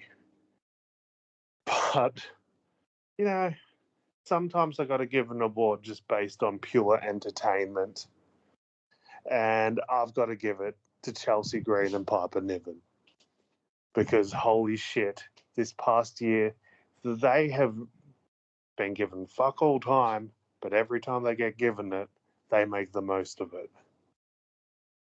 What city is Chelsea Green billed from? She's from Toronto, I think. Why the fuck is she not on the pay-per-view this weekend? It's so stupid, right? Yeah. And this is what I mean. Like, she's so fucking over, and they don't even try to book her. No. She makes the most of every fucking second she's given. Who used to say that it's not about how much time you get, it's about what you do with the time you get. Yeah, I mean, holy fuck, it feels like she's just reliving her husband's career, right? US champ? Yes. US champ, over as shit, but not getting the TV time. Doing a heap of stuff online. Yep. Did you see her press conference online? And some guy asks a question, so Piper goes and grabs him and escorts him out. Yep. I will say they were on my short list. I didn't give them the cut. For me, honourable mentions to purely the duo in TNA, the Rascals, Zachary Wentz, Trey Miguel. Yep. Also TNA Spitfire, Danny Luna and Jody Fret. Also TNA Matt and Jeff the Hardys, because if there's one promotion that knows how to use the Hardys right, apparently it's TNA. Oh, there's a second promotion from what I saw this week. It's also NXT. Holy shit. But speaking of NXT, best international tag team for me, the fans know him as Fraxium, but that's unofficial because it is Nathan Frazier and Axiom. Yeah. I mean, I thought, yeah, hell of a year of these guys, and it's sort of hard to pick another duo better just as a regular tag team going in a tag team title division. Yeah, they're really. It was a pretty hard award to pick this year, actually. So, best international trio or faction. Again, this is all open-gendered now because we were giving out women's tag awards, but that sort of became a hard challenge to do. And then WWE killed their division, so we're just like, no, we'll change the awards. Last year, Alex had said the Judgment Day of Priest, Ripley, Balor, Mysterio, JD McDonough, and R-Truth. Of course, R-Truth. And I'd said TMDK, Mike Nichols, Shane Hayes, Zack Sabre Jr., Vegeta, Robbie Eagles, and Bad Dude Tito. Where do you go this year, friend? Okay, so last year I went with a stable that the first year it existed fucking sucked, and then it got good. This year I'm going to do the same thing because I'm going to pick a stable that used to suck, and then the second half of this year has been really fucking good. And also because of what it's done for one of Australia's own, I'm going to pick the Don Callis family. Oh, that is good. Why did I not put them on my short list? Yeah, like the first year it existed, a bit meh, bit all over the shop. And then this current version with Archer, Cage, Fletcher, Takeshita, it's a great presentation for all these men. And not only that, but we get Archer and Cage back on our television, which is fucking fantastic. And yeah, and Kyle Fletcher has been elevated so high out of this, and then hopefully it's going to do the same for Mark Davis too. Yeah, hopefully they do something with Davis out of this. Yeah. Oh, that's an unofficial honourable mention for me right there. Honourable mentions, I went to New Japan for the Bullet Club, Rogue Army, Bad Luck Fale, Bonza, Cave Menard, Tome and Stevie Philippe, specifically for their members now getting work in New Japan proper, like the Philippe brothers going over for World Tag League, Ugg going over for a tag match with Fale, Bonza going over the previous year in World Tag League with Fale. Yeah. So it's good that we've got that pathway now. Also, New Japan, I gave them the honourable this year. TMDK, Mike Nichols, Shane Hayes, Tito, Sabre Jr., Vegeta, Robbie Eagles, Owa, and Hartley Jackson. Yeah. Jag. Yes, give more matches to Jag. And this is where I had this locked in. And then over the past 2 months, I've so changed my mind. I went to Death Riders for my best group. Holy shit. What the fuck, man? Yeah, I had this locked in December, and I'm like, everyone's complaining about it online, but it's not that bad. And then I'm just like, oh, fuck, it is bad. So it is one that I sort of regret locking in. Moxley, Castagnoli, Yuta, Shafir, Puck. But if anything, I am stubborn. On paper, it should be fucking fantastic. It's just the execution of it has just been appalling. You're not wrong. We go to worst international tag team. Last year, we both awarded co-winners last year. Alex going for the 2 winners of the Golden Jets, Kenny Omega and Chris Jericho, as well as Les Sex Gods, Chris Jericho and Sammy Guevara. Oh, nice.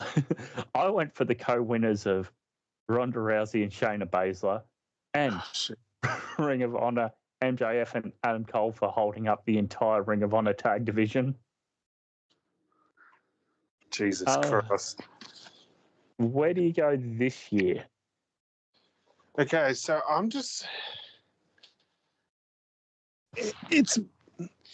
There has been some bad stuff, but there's been nothing, like, horrendous, I don't think, that I could think of.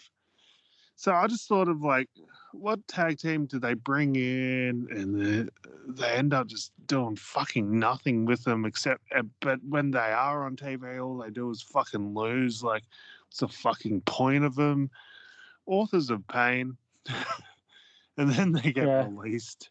It's just like... There's something there with those guys, and they never fucking do anything with them. Like, what the fuck? Yeah, you're right. For me, I said honorable mention to the Bucks because they lost the titles. They lost Sting's final match, so Sting retired with the title.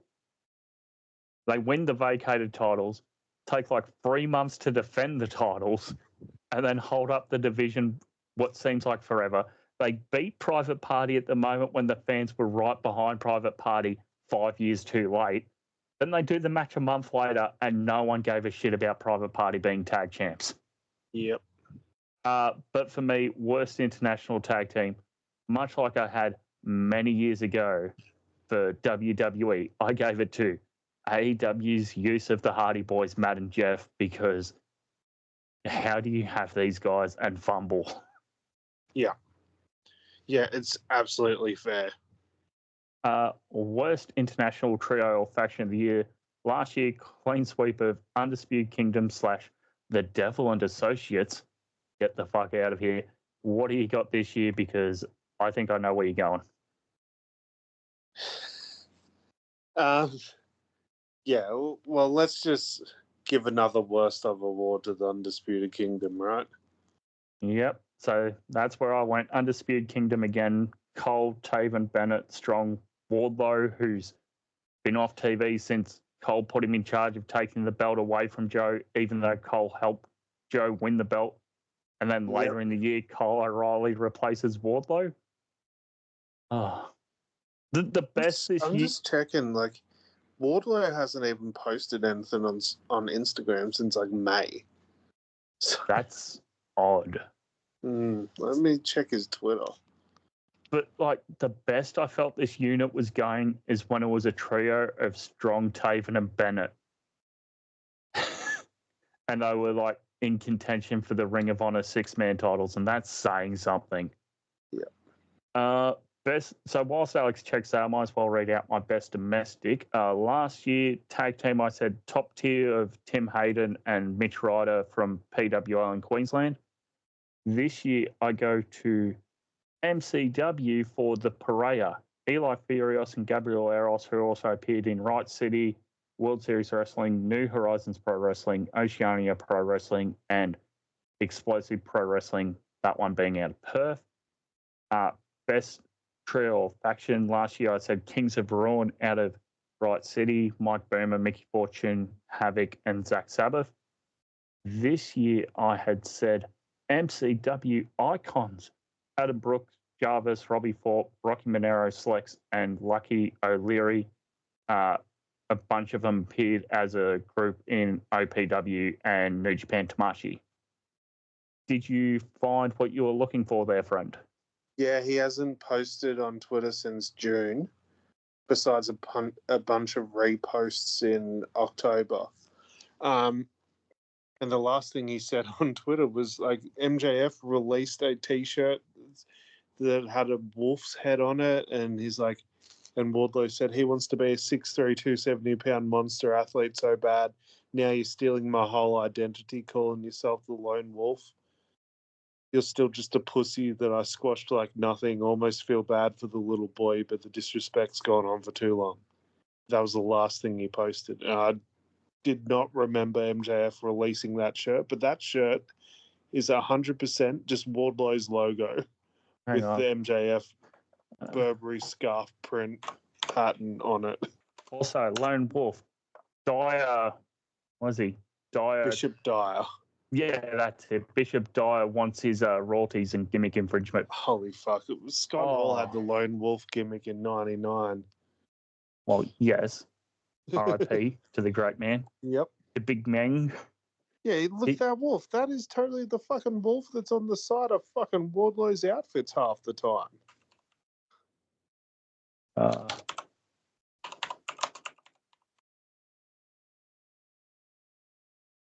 Yeah. What the first thing that pops up is that MJF thing when you search Wardlow Wolf. Yep. Oh, yeah. Yep. And that's like the last thing Wardlow's actually tweeted that isn't like a repost. Okay. Should we continue on here? We've only got a few episodes. Jeez, we're not cancelled. Few categories left. Yep. Best International Men's Wrestler of the Year. Last year, Alex had said Gunther. I had said New Japan Pro Wrestling, Will Ospreay. I'll go first here because I already know where you're going. So I said honorable mention, and this is why I didn't give him a rising star. AEW Kyle Fletcher. Honorable mention, New Japan Pro Wrestling, Zack Sabre Jr. Yep. And then, of course, it's a repeat here. But AEW, Will Ospreay. The initials may have changed, but fuck me, great wrestler. And finally got to see him wrestle live at least once. Yeah, that's unreal. I already know where you're going, but go on. Tell the humans where you're going. I'll give an honourable mention to Will Ospreay. But, yeah, come on now. WrestleMania, wins a world title. Obviously, I've got to give it to this guy. Drew McIntyre. Punishment Martina. Oh. Okay, I tried to swerve you to make you think that I was going to say Cody, but no. Yeah, Drew McIntyre. God damn it, Warwick. It's the year Cody fucking finally finishes his story, and I'm giving Wrestler of the Year to Drew. Fuck. But I can't deny it. Like, the year he had was just incredible. Yeah. Like, he made the best out of situations where he probably wasn't being given anything, and he made the best out of it. The fact that he held the title for a couple of minutes at WrestleMania and immediately loses it and comes out better for it, that's amazing, right? Yeah, he sort of in hindsight, everyone sort of remembers that moment of Punk sweeping out his legs, but doesn't remember who beats him for the title in that moment. No, you barely remember that Drew had a match with Seth. You just remember Drew lost the title at WrestleMania. No, I remember Seth's ridiculous Hiromu outfit. Oh, that's right. Yeah. I wonder if he's going to come out looking like a Funko Pop, like fucking Hiromu did at Wrestle Kingdom. That'd be awesome. We can only hope. Seth Rollins should come out dressed up as his own Funko Pop. Best Women's International Wrestler of the Year. Well, Seth's wife didn't return, but let's see where we go. Last year, I had said Jamie Hayter, and you had said Mummy herself, Rhea Ripley. Oh boy, I do see that the original winner for me did return this year, but oh boy, that's a whole thing for next year's awards. I'll kick things off here. Honorable mention to Athena. Yep. I mean, she does get a good match out of a lot of green women in Ring of Honor. Yep. Honorable mention, Roxanne Perez. Honorable mention to Stardom / not Ring of Honor. Jeez, I wish. WWE, Julia. Honorable mention to Timeless, Tony Storm of AEW. And a final honorable mention to AEW New Japan, Mercedes Moné. But I gave the award to Jordan Grace out of TNA. Oh, shit. Oh shit. Okay. Yeah. No, that's a very good shout. Holy shit. That's caught me off guard. Yeah, it was certainly a year where the women sort of lifted their game and in a lot of promotions took center stage for parts of the year. There's probably like 6, 7, maybe even 10 women that you could name for Women's Wrestler of the Year, and I wouldn't argue it. Yeah, I didn't even honestly. include Mariah, Stephanie Vaca. Yeah. Rhea's not on my short list. Yeah, exactly. Like, you know, Liv had a pretty good year. Mm-hmm. Yeah, there's plenty of good women out there at the moment. Like EO, fuck. Yes. Yeah. So yeah, all those women, honourable mentions, except the one that was mentioned that actually won my award. Well, my best gimmick of the year went to Tony Storm, but that gimmick does not get as over as it does without the perfect foil to that gimmick, and that is Mariah May. Yeah. Yeah. Mariah May is fucking outstanding. But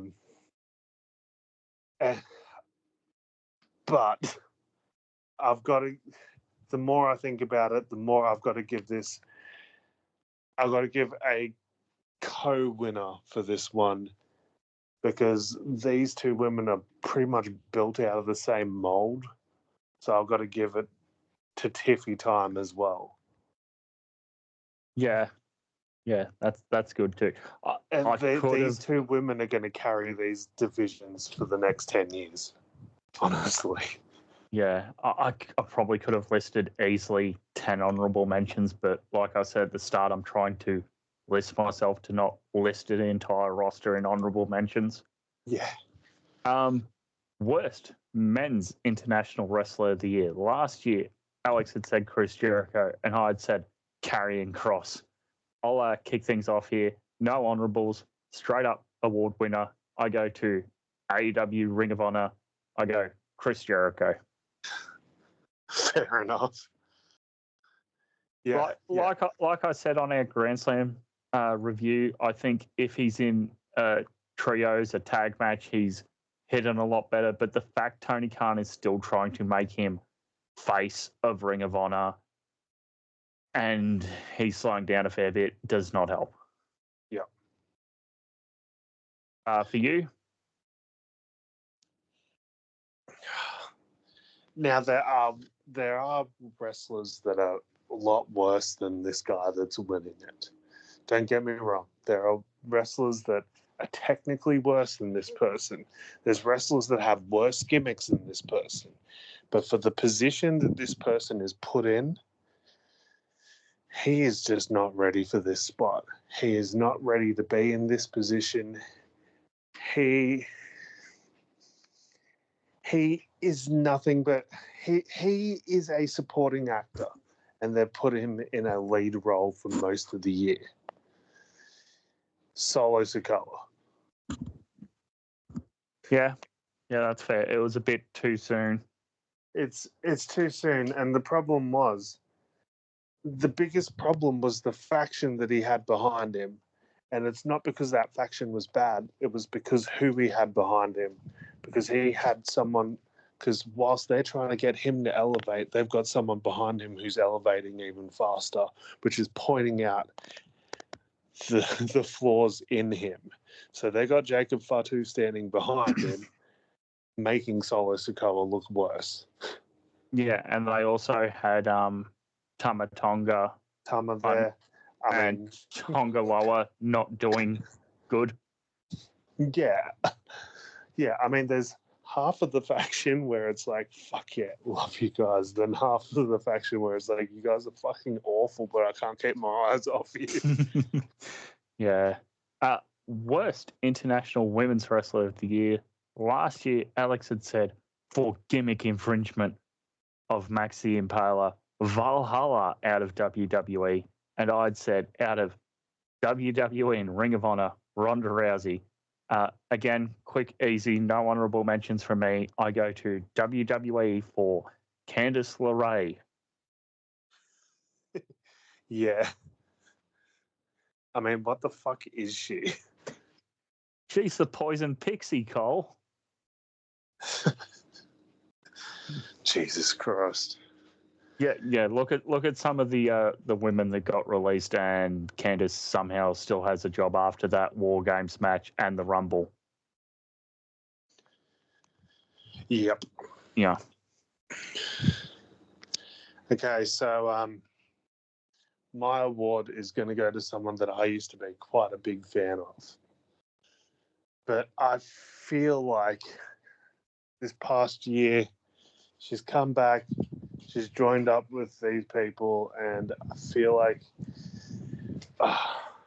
it's like she's gotten worse. Like, it feels like she's uncomfortable being in front of a camera anymore.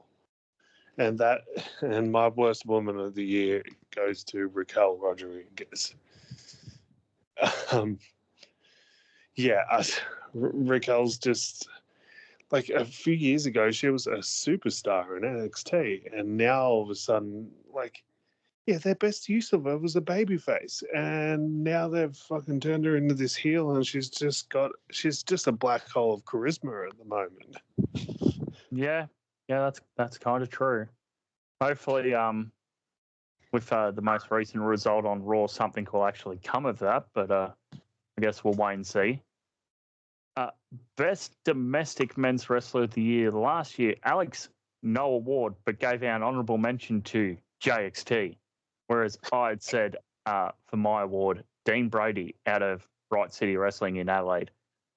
This year, honourable mention to the JXT.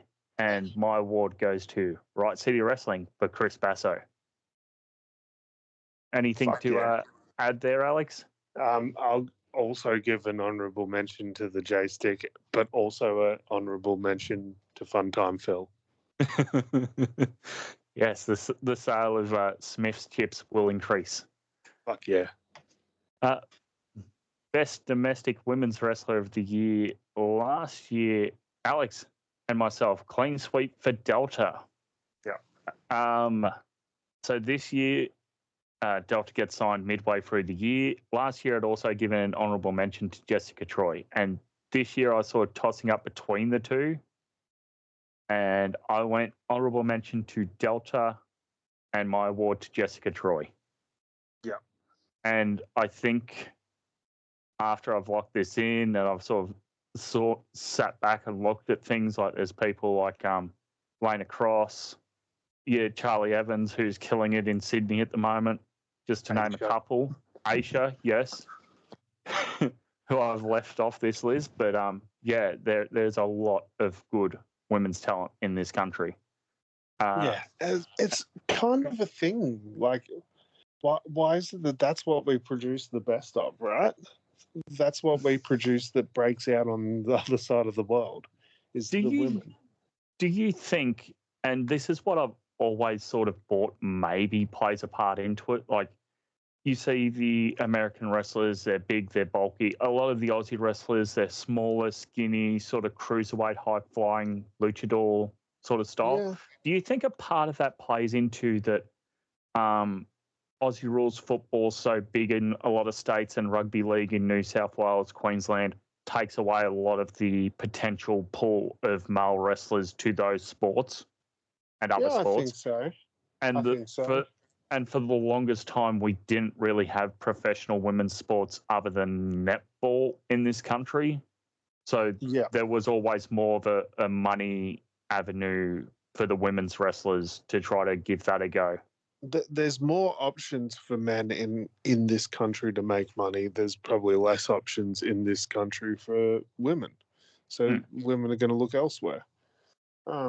It's a sad state of affairs, but that's just how it is, unfortunately. Yeah.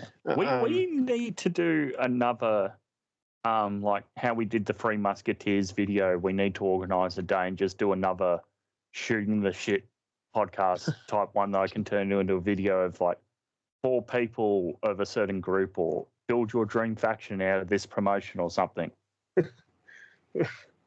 Which make a Make a footy lineup out of wrestlers. What position are they each going to be in? I'm having Duke Hudson at centre half forward. Fuck yous. You're not putting him in the ruck? No. No, I'm having fucking Omos at ruck. Fuck yous. All right. Company of the Year, international company. Last year, Alex had said WWE. I'd said TNA Impact Wrestling. What do you got this year? I mean, based on WrestleMania 40 alone, it's got to be WWE. The hype around that, the amount of non-wrestling fans that talk to me about WrestleMania 40, it was nuts. Yeah. So I did go honorable mention New Japan, honorable mention TNA Impact Wrestling that then changed its name in January back to TNA Wrestling. But I went lock in the award, clean sweep, WWE. Fuck yeah. Then worst company of the year. Oh boy. Last year, Alex had said AEW. I had agreed with AEW and also added as a co-winner, Ring of Honor. I'll just go first here, jump the gun. I've given the award to Ring of Honor. What have you got, Alex? Ring of Honor is just not even on my radar anymore. So maybe I can take that subscription back. I mean, if you want. Have you watched that Matt Taven documentary yet? Like I requested. No, not yet. Ring of Honor is pretty bad, but it's not on my mind. AEW had a really bad year last year. It pretty much stems to the perception, the shit that's going on with the wrestlers that you weren't using, like the Penta situation, the Phoenix situation, the Ricky Stark situation, the radio silence about Baker. Yeah, the Britt Baker. Yes, all that sort of shit. It's real bad. It feels like there's no direction. AEW started the year perfectly with Revolution. But then, and they had some fantastic stuff. The Bryan Danielson world title run, holy shit. Like that whole thing, the retirement stuff, that was amazing. But yeah, there's just so much bad sprinkled in it, and there's just such a bad taste, and it's... I want this company to be so fucking good. And admittedly, the company has been off to a good start this year. Okay, there's some sprinkles of bad shit still going on because of Ricky Saints. Yeah. Which, not even that bad of a name change. Don't hate it. When Rick Saints goes marching in. Yeah, his whole reasoning for that was he's from New Orleans and it's a nod to the city and to his favourite football team. And hopefully, with a WrestleMania 42 announcement for New Orleans, he'll be on the card. Yeah, you would think so, right? Hopefully. Yeah. Like I said, AEW's off to a good start. AEW's doing well this year. There is some bad stuff, but they're off to a good start. Last year was a shit show, but we can move forward. Screw it. You've convinced me. Lock in AEW as well for a co-winner. Also, I disagree. They got the year off to a good start. They ended the year with the devil, and it took them a couple of months to really hype up Sting's retirement. Yeah, that's true. That's true. I mean, their first pay-per-view of the year was great. Yes. I'll backtrack and say that. Best company domestically last year, I had said Right City Wrestling. This year, honorable mention to Mayhem Pro. Mayhem Pro is the Victorian promotion that is sort of growing this next generation of Australian wrestlers. If you want to see who's going to be big in 5 to 10 years' time, start watching Mayhem Pro. Yeah. Slam Pro Wrestling League out of Canberra, honourable mention. Fucking this promotion was nothing 4 years ago and is now drawing the biggest crowds in Australia. How the hell does that happen? They're outdrawing your PWA of Sydney, your EPW of Perth, your Right City in South Australia, your MCW in Melbourne, which is, question mark, still the biggest promotion in Victoria. I guess it is. It drew 1,000 this year. Yeah. Honourable mention to Right City Wrestling. They are definitely on the upward trend. Yeah. It sucks that they build up a woman after losing Demi Bennett. And it's like, yeah, it's great you're getting signed, but we sort of built the company around you. Yeah. Again, I went Company of the Year, PWA. I think it was another really, really great year for PWA, including Troy defending her title throughout Coliseum this past year. Yeah. Event of the Year. All right. Last year, I've scrolled a bit too far. Last year, Alex had said WrestleMania 39, Night 1. And I had said Stardom Sunshine, which was the, I guess, like a TNA lockdown where the two main events were inside the steel cage. Yeah. It was a trios match involving Julia and then a 5-on-5 loser that got pinned leave the faction. What do you got this year, man? Yeah, I've got to give an honourable mention to Revolution, Sting's retirement pay-per-view. And, you know, yeah, that send-off of Sting was fantastic. I'll give another honourable mention to Elimination Chamber just because the Aussie crowd was fantastic. But, you know, back-to-back years, I guess, I'm giving it to WrestleMania. But this year I'm not even going to specify either night. And let me just say, just because it was my favourite show of the year doesn't mean it doesn't have some bad spots on it. Don't worry. But overall, like, I left WrestleMania feeling incredibly satisfied. It was a bit of a cameo fest at times, but you know that's what cinema is these days, right? Like you watch, and yeah, I know that's cringe, but I'm literally talking about cinema. Like you're watching a Marvel movie, like that's all it is. It's just fucking cameos from other movies these days. It's like, oh yeah, I'm going to watch the latest Spider-Man movie. Oh, there's a Spider-Man from another Spider-Man movie, and there's another Spider-Man from another Spider-Man movie. Well, that's what the WrestleMania 40 main event was. It was just like, oh, well, here's our new big babyface main eventer. Well, here's this other babyface that used to main event, and then here's this other heel, and then here's this guy, then there's The Undertaker, and then there's Seth Rollins wearing a vest, and then Cody won. Yay. So for me, I said honourable mentions to NXT 2300, the ECW special show from the old ECW arena. I thought that was fun, wasn't it? Yeah, that was good. AEW World's End, probably one of the best pay-per-views for in-ring action from a North American promotion, I think, all year. All In, again, Wembley. I don't think it was as good as the first year, but it was still pretty good. Fucking good. Yeah, why didn't we get that in Brisbane, assholes? Revolution, again, all the points you bring up, Sting's retirement match, the fact we see Surfer Sting, and I'm like, oh my God, Sting's doing a throwback, and then it's like Wolfpack Sting, and I'm like, oh, okay, we're going to have stand-ins here for like all of Sting's different incarnations, and then another spotlight's going to come on, and it'll be main event Mafia Sting and another spotlight, and it'll be Joker Sting, and then Sting will come out in the black and white. So that's what I thought was going to happen. But I'd said event of the year, Elimination Chamber Perth.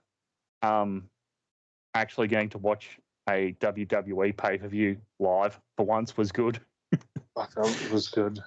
Yeah. Normally I'm at work when these things go to air, so that was pretty good. But yeah, I thought Perth was really good. Watching a lot of the lead-up stuff.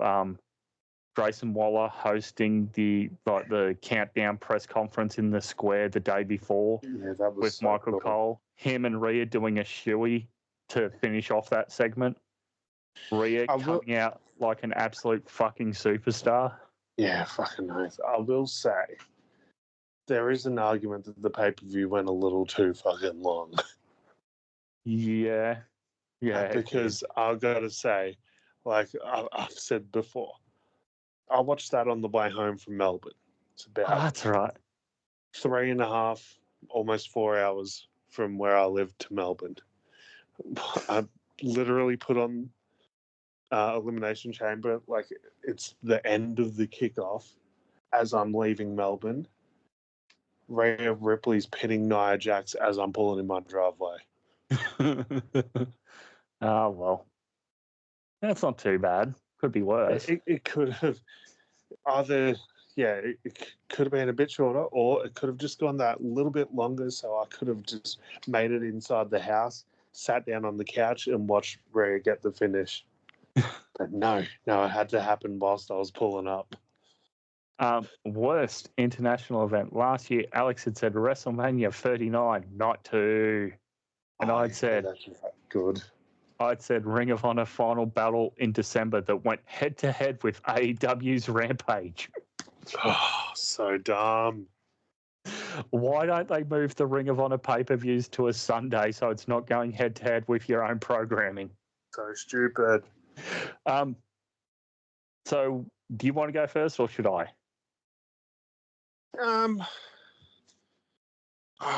I'll go first. Okay. Fuck it. Crown Jewel. Yeah. Crown Jewel. Absolute bullshit. Is that your award?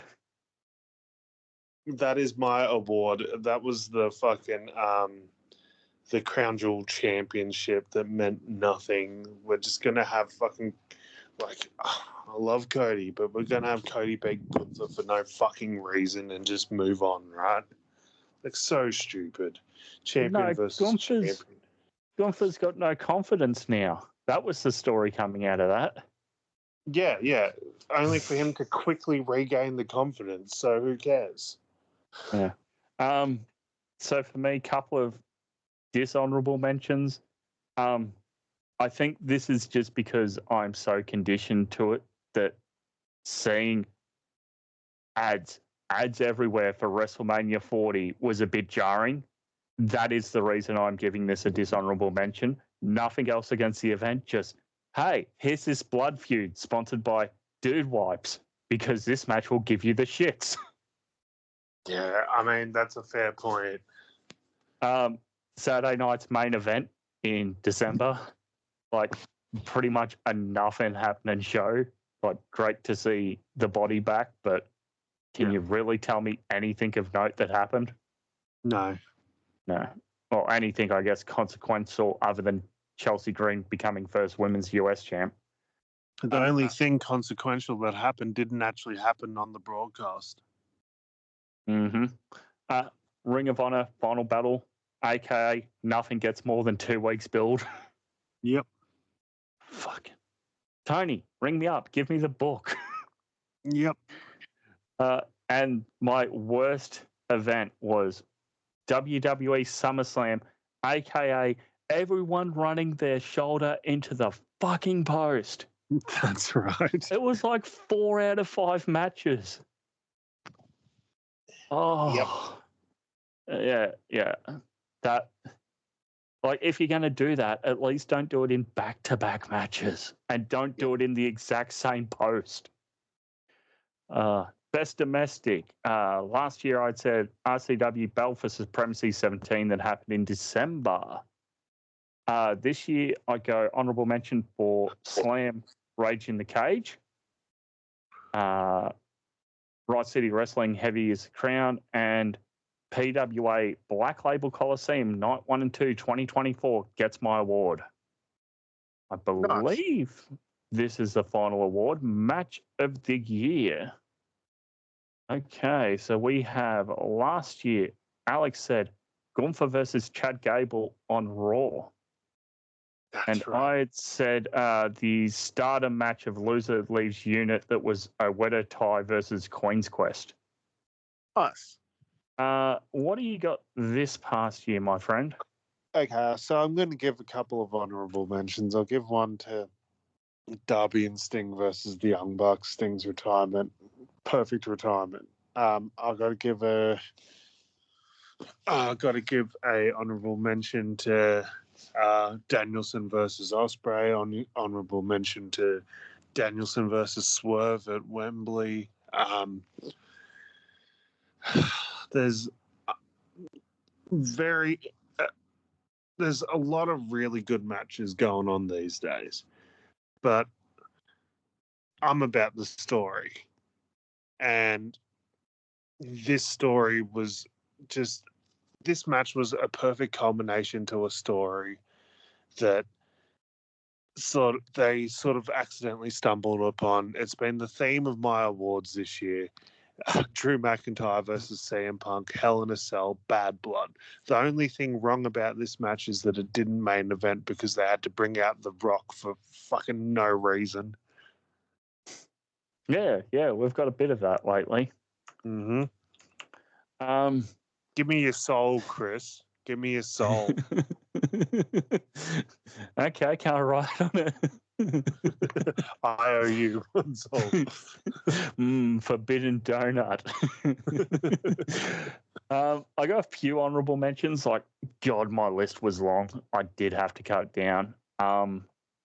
Honourable mention to the 10-woman tag at the NXT 2300 ECW tribute show. Julia Jordan-Grace, Kalani Jordan, Stephanie Vaca, and Zarya defeat Roxanne Perez, Cora Jade, and Fatal Influence. God, that was good, wasn't it? Yep. Where Zarya gets the pin on Roxanne. Yep. Great. The Iron Survivor challenge match for the women at NXT Deadline. Never been a huge fan of these matches, but this was probably the best one. Julia, Sol Ruka, Stephanie Vaca, Ren Sinclair, and Zarya. Yeah. World's End for the TBS Championship, Mercedes Moné versus Chris Statlander. What else have I got on here? Mercedes Moné versus Hazumi from Strong Style Evolved for the Strong Women's Championship. Yep. Ring of Honor, a Texas Death match at Death Before Dishonor of Layla Hirsch versus Diamante. Apparently, Layla Hirsch's contract is coming up soon. Should have done more with her. Yep. But my best match of the year, sort of not what you expect from all my honorables.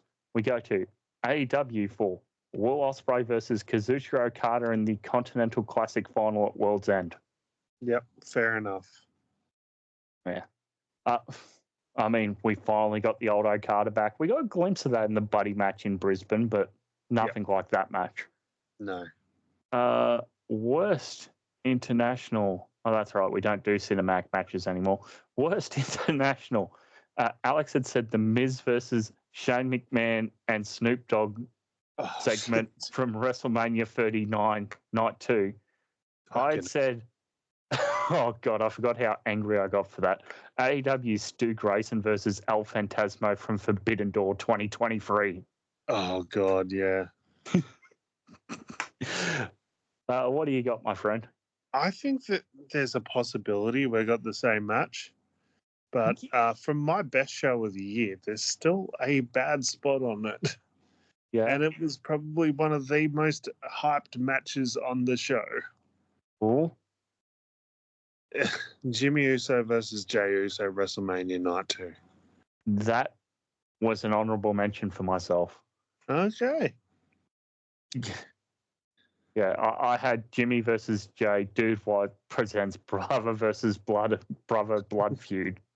That's an honorable mention. Also, Team Rhea versus Team Liv in the Women's War Games match. Just book normal War Games, guys. Don't ass backwards it. Yep. Whenever they try to ass backwards it and give the baby faces the advantage, it never works, does it? Never. No. Ring of Honor final battle, the complete Matt Cardona versus Chris Jericho, where Cardona gets buried in the post-match, complete afterthought, because Bandito runs down and knocks himself out. Yep. But my worst match of the year, MJF versus Adam Cole for the Dynamite ring at World's End in December. This was the blow-off to the whole devil thing. Yep. Fucking fart in church match, you piece of shit. Fuck you, devil. Anyhow, best domestic match. Do you have anything else to add to brother versus brother there? Because I sort of steamrolled you. No. I mean, we spent all that time building up a blood feud just to, lock up and then do a few super kicks and then, just taunted each other and yell at your daughter to get off the phone. Yeah. It was what a shit show. Yep. So, best domestic match of the year, I said honourable mention to the two 10A exhibition matches we got at Australian Stampede of Moose defending his World 10A Championship against Adam Brooks and Jordan Grace defending her knockout championship against Delta at OPW Her. Also, honourable mention to the Mayhem Pro 20-man Relentless Rumble match at Relentless Rumble 3. Delta versus Dean Brady at RCW Heavy is the Crown gets an honourable mention as well. Yep. But I went to PWA King of the Metro for the Heavyweight Championship, Jessica Troy defending against Delta, June 14th. Nice. Do you have time for a few likely unlikelies? I don't even know if you've still got access to yours because you've had PC problems. No, I don't have access, but I can make some up on the fly.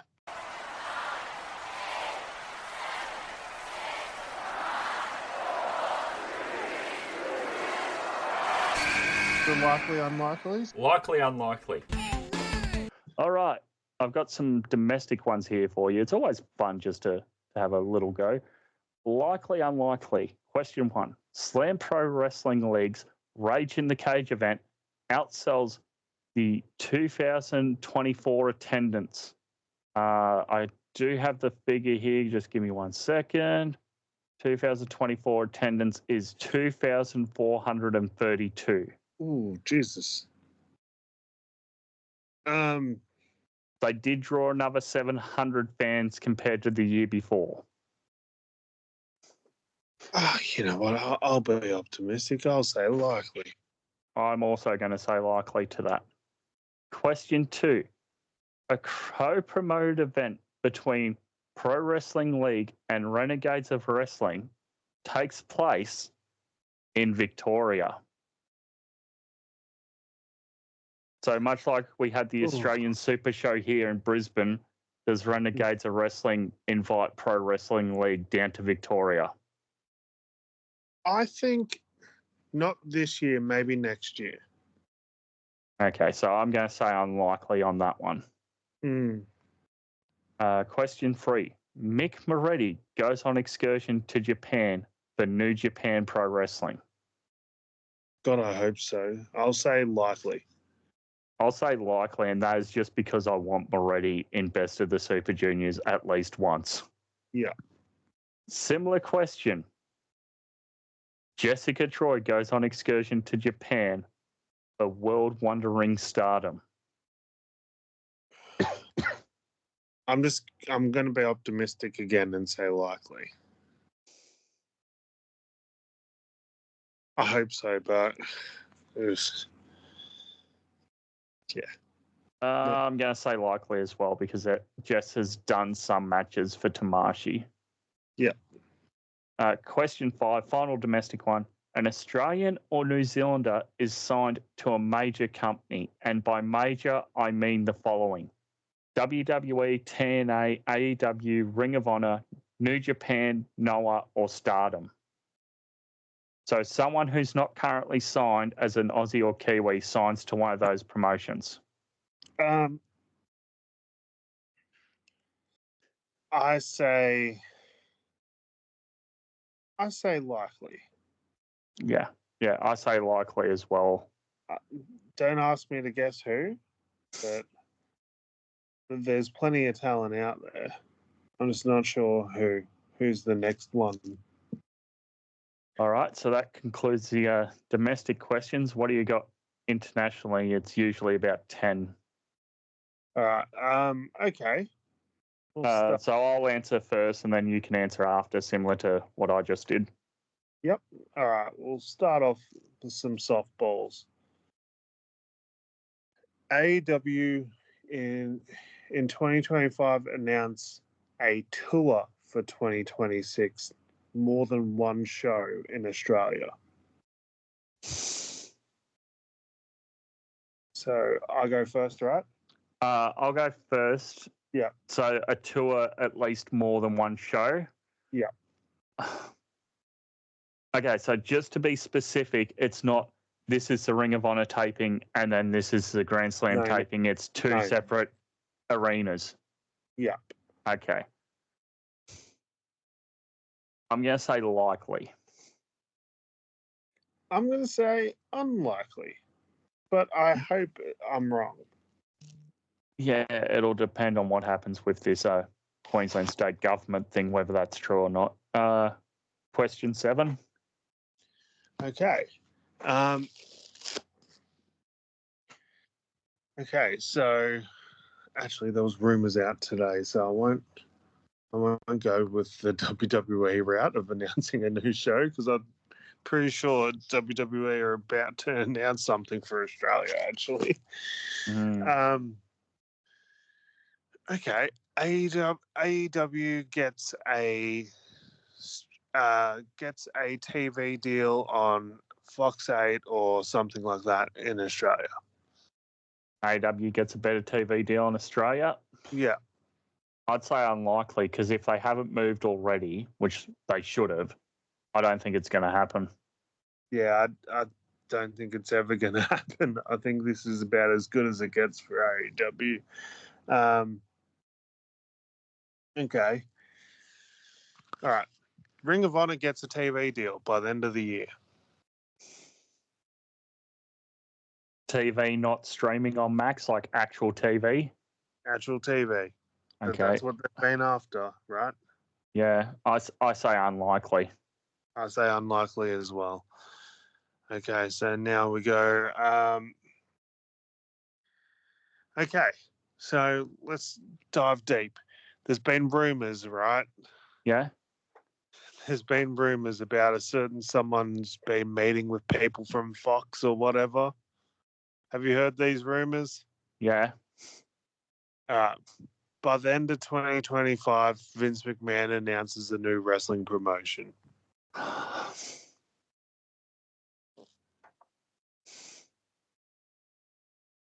It depends what his NDA is with TKO when he left. If part of him leaving is not starting a rival promotion, so plus who would want to go work for him? I'm just going to say unlikely.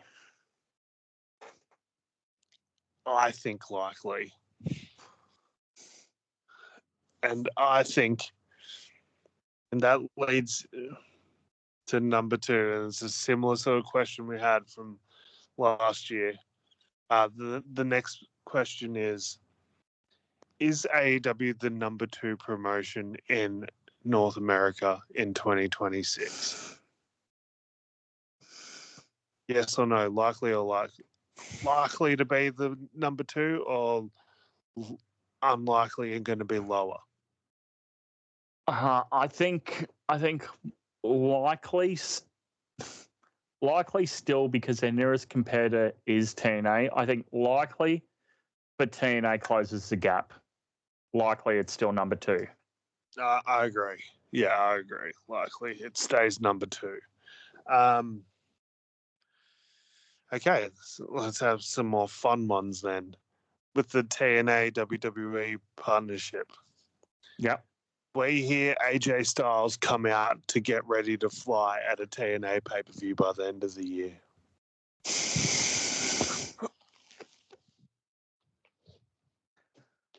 That would be a great match for Joe Hendry. I'm going to say likely. Bound for Glory. If Joe Hendry isn't getting Cena for Bound for Glory, give him AJ Styles. Yeah. Yep. We see TNA involved in the new WWE video game, likely or unlikely, as a DLC pack, something like that.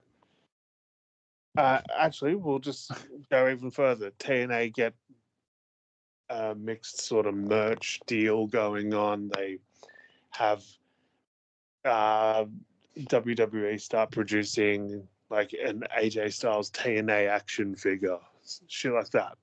We start seeing more TNA presence in WWE merch.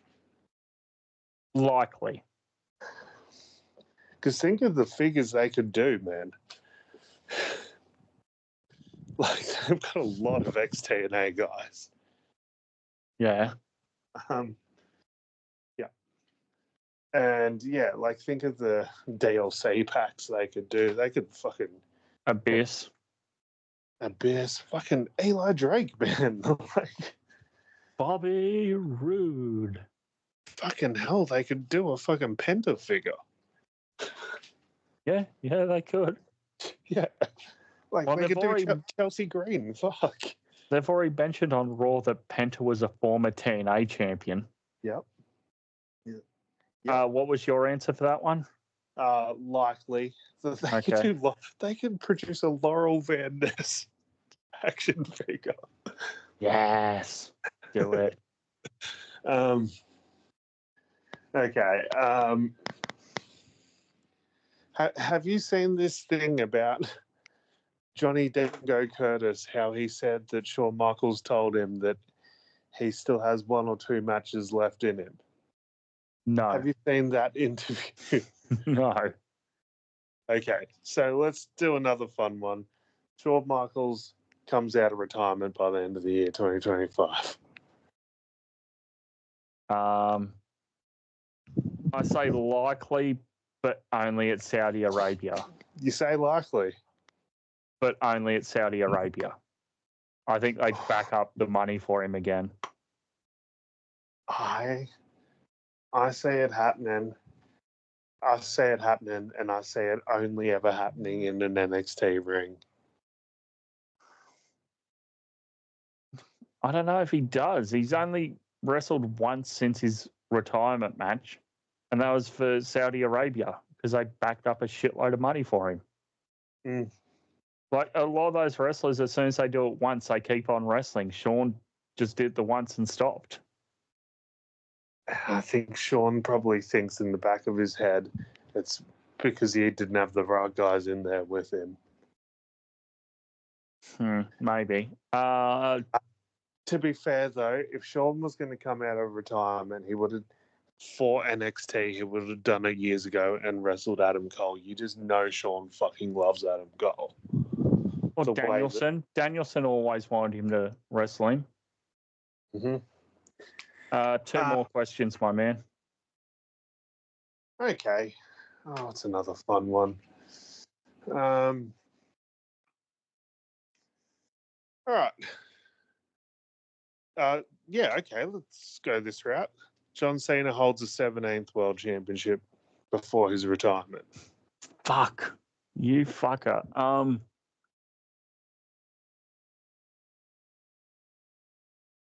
Before he retires. John Cena wins a 17th championship. Okay. Because what I'm thinking is it's his last match, and that's when he probably wins it. And sort of wins it, maybe has a couple more matches and then retires. So it's like a career-threatening match every time he wrestles. So I'm going to say likely by the end of the year. Yeah, I think he wins the 17th World Championship, and I think he wins it sooner rather than later.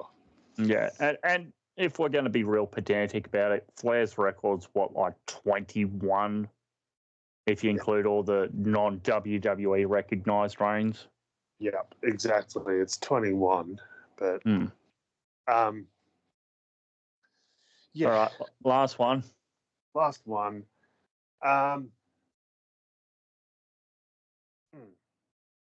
Okay. By the end of the year, TNA is in a better position from being in this partnership with WWE. Yeah, easy, likely. You can already see that. Yeah, maybe by the end of the year, yes. I can also see how this fucking backfires on TNA. Right? Year 5, I can see that happening. Or year 2, or whenever the second last year of their deal is. I think it's a 3-year deal, so year 2, it's going to start turning the tables on them. And that's why I'm thinking there's a possibility that even by the end of this year, you start to see the writing on the wall. Yeah, maybe. Let's throw one more in there. Fuck it. Okay. Right? All right. We say a TNA championship defended on WWE television or pay-per-view, not NXT. So a main roster show is what you're saying? Yeah. Okay.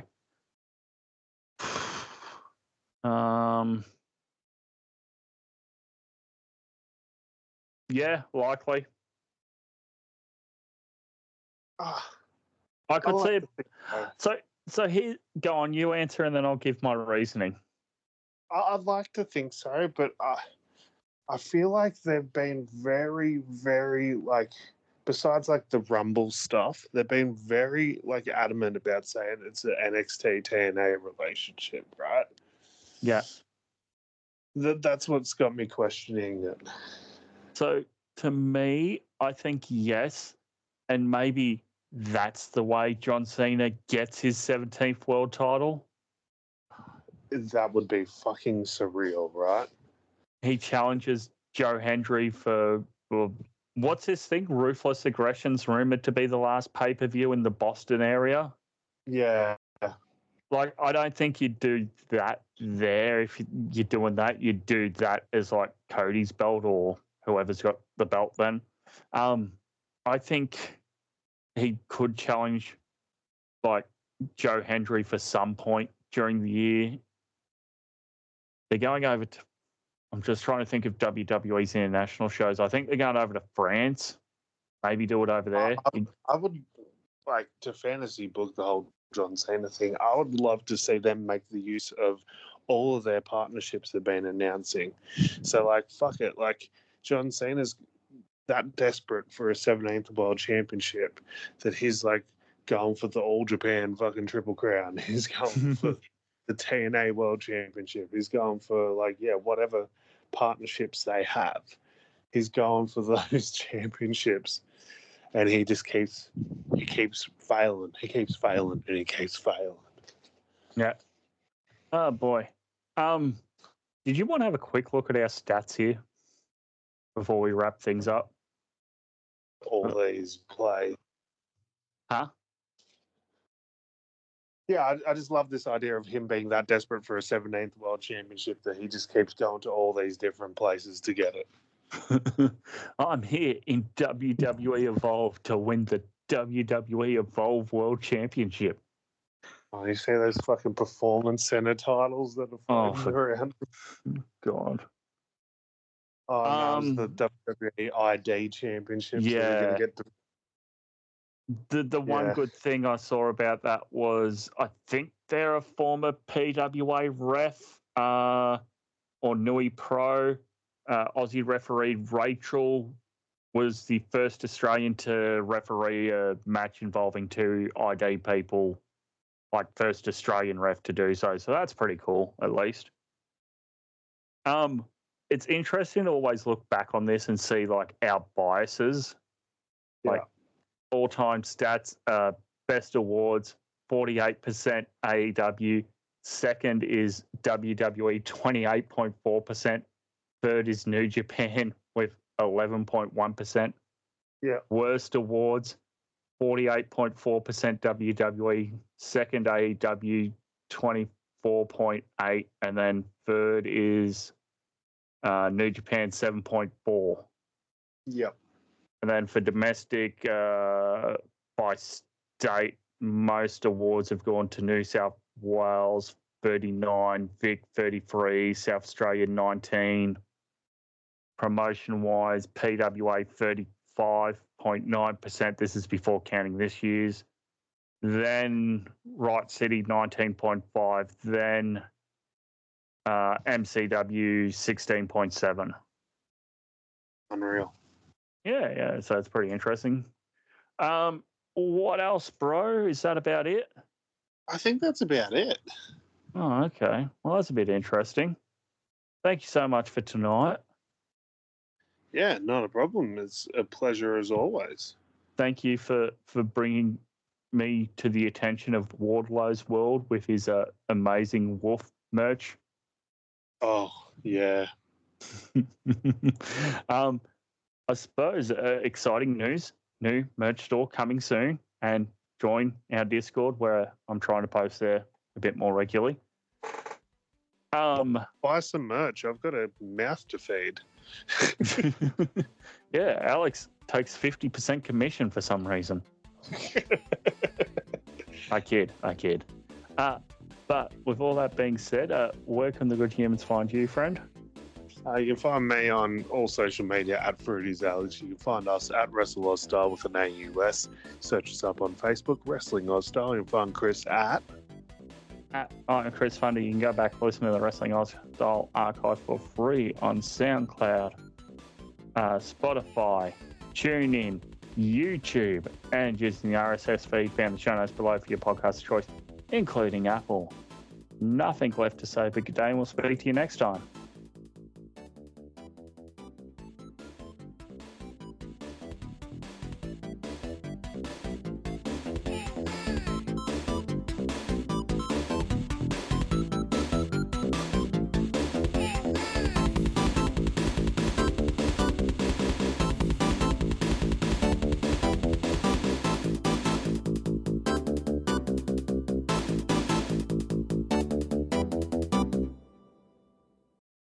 Fuck, I love the Wassies. It's so fun. I know, I'm already 4 beers deep. That all? Soft cock. Oh, fine. Just you wait till next year where I have my official Wassies glass here.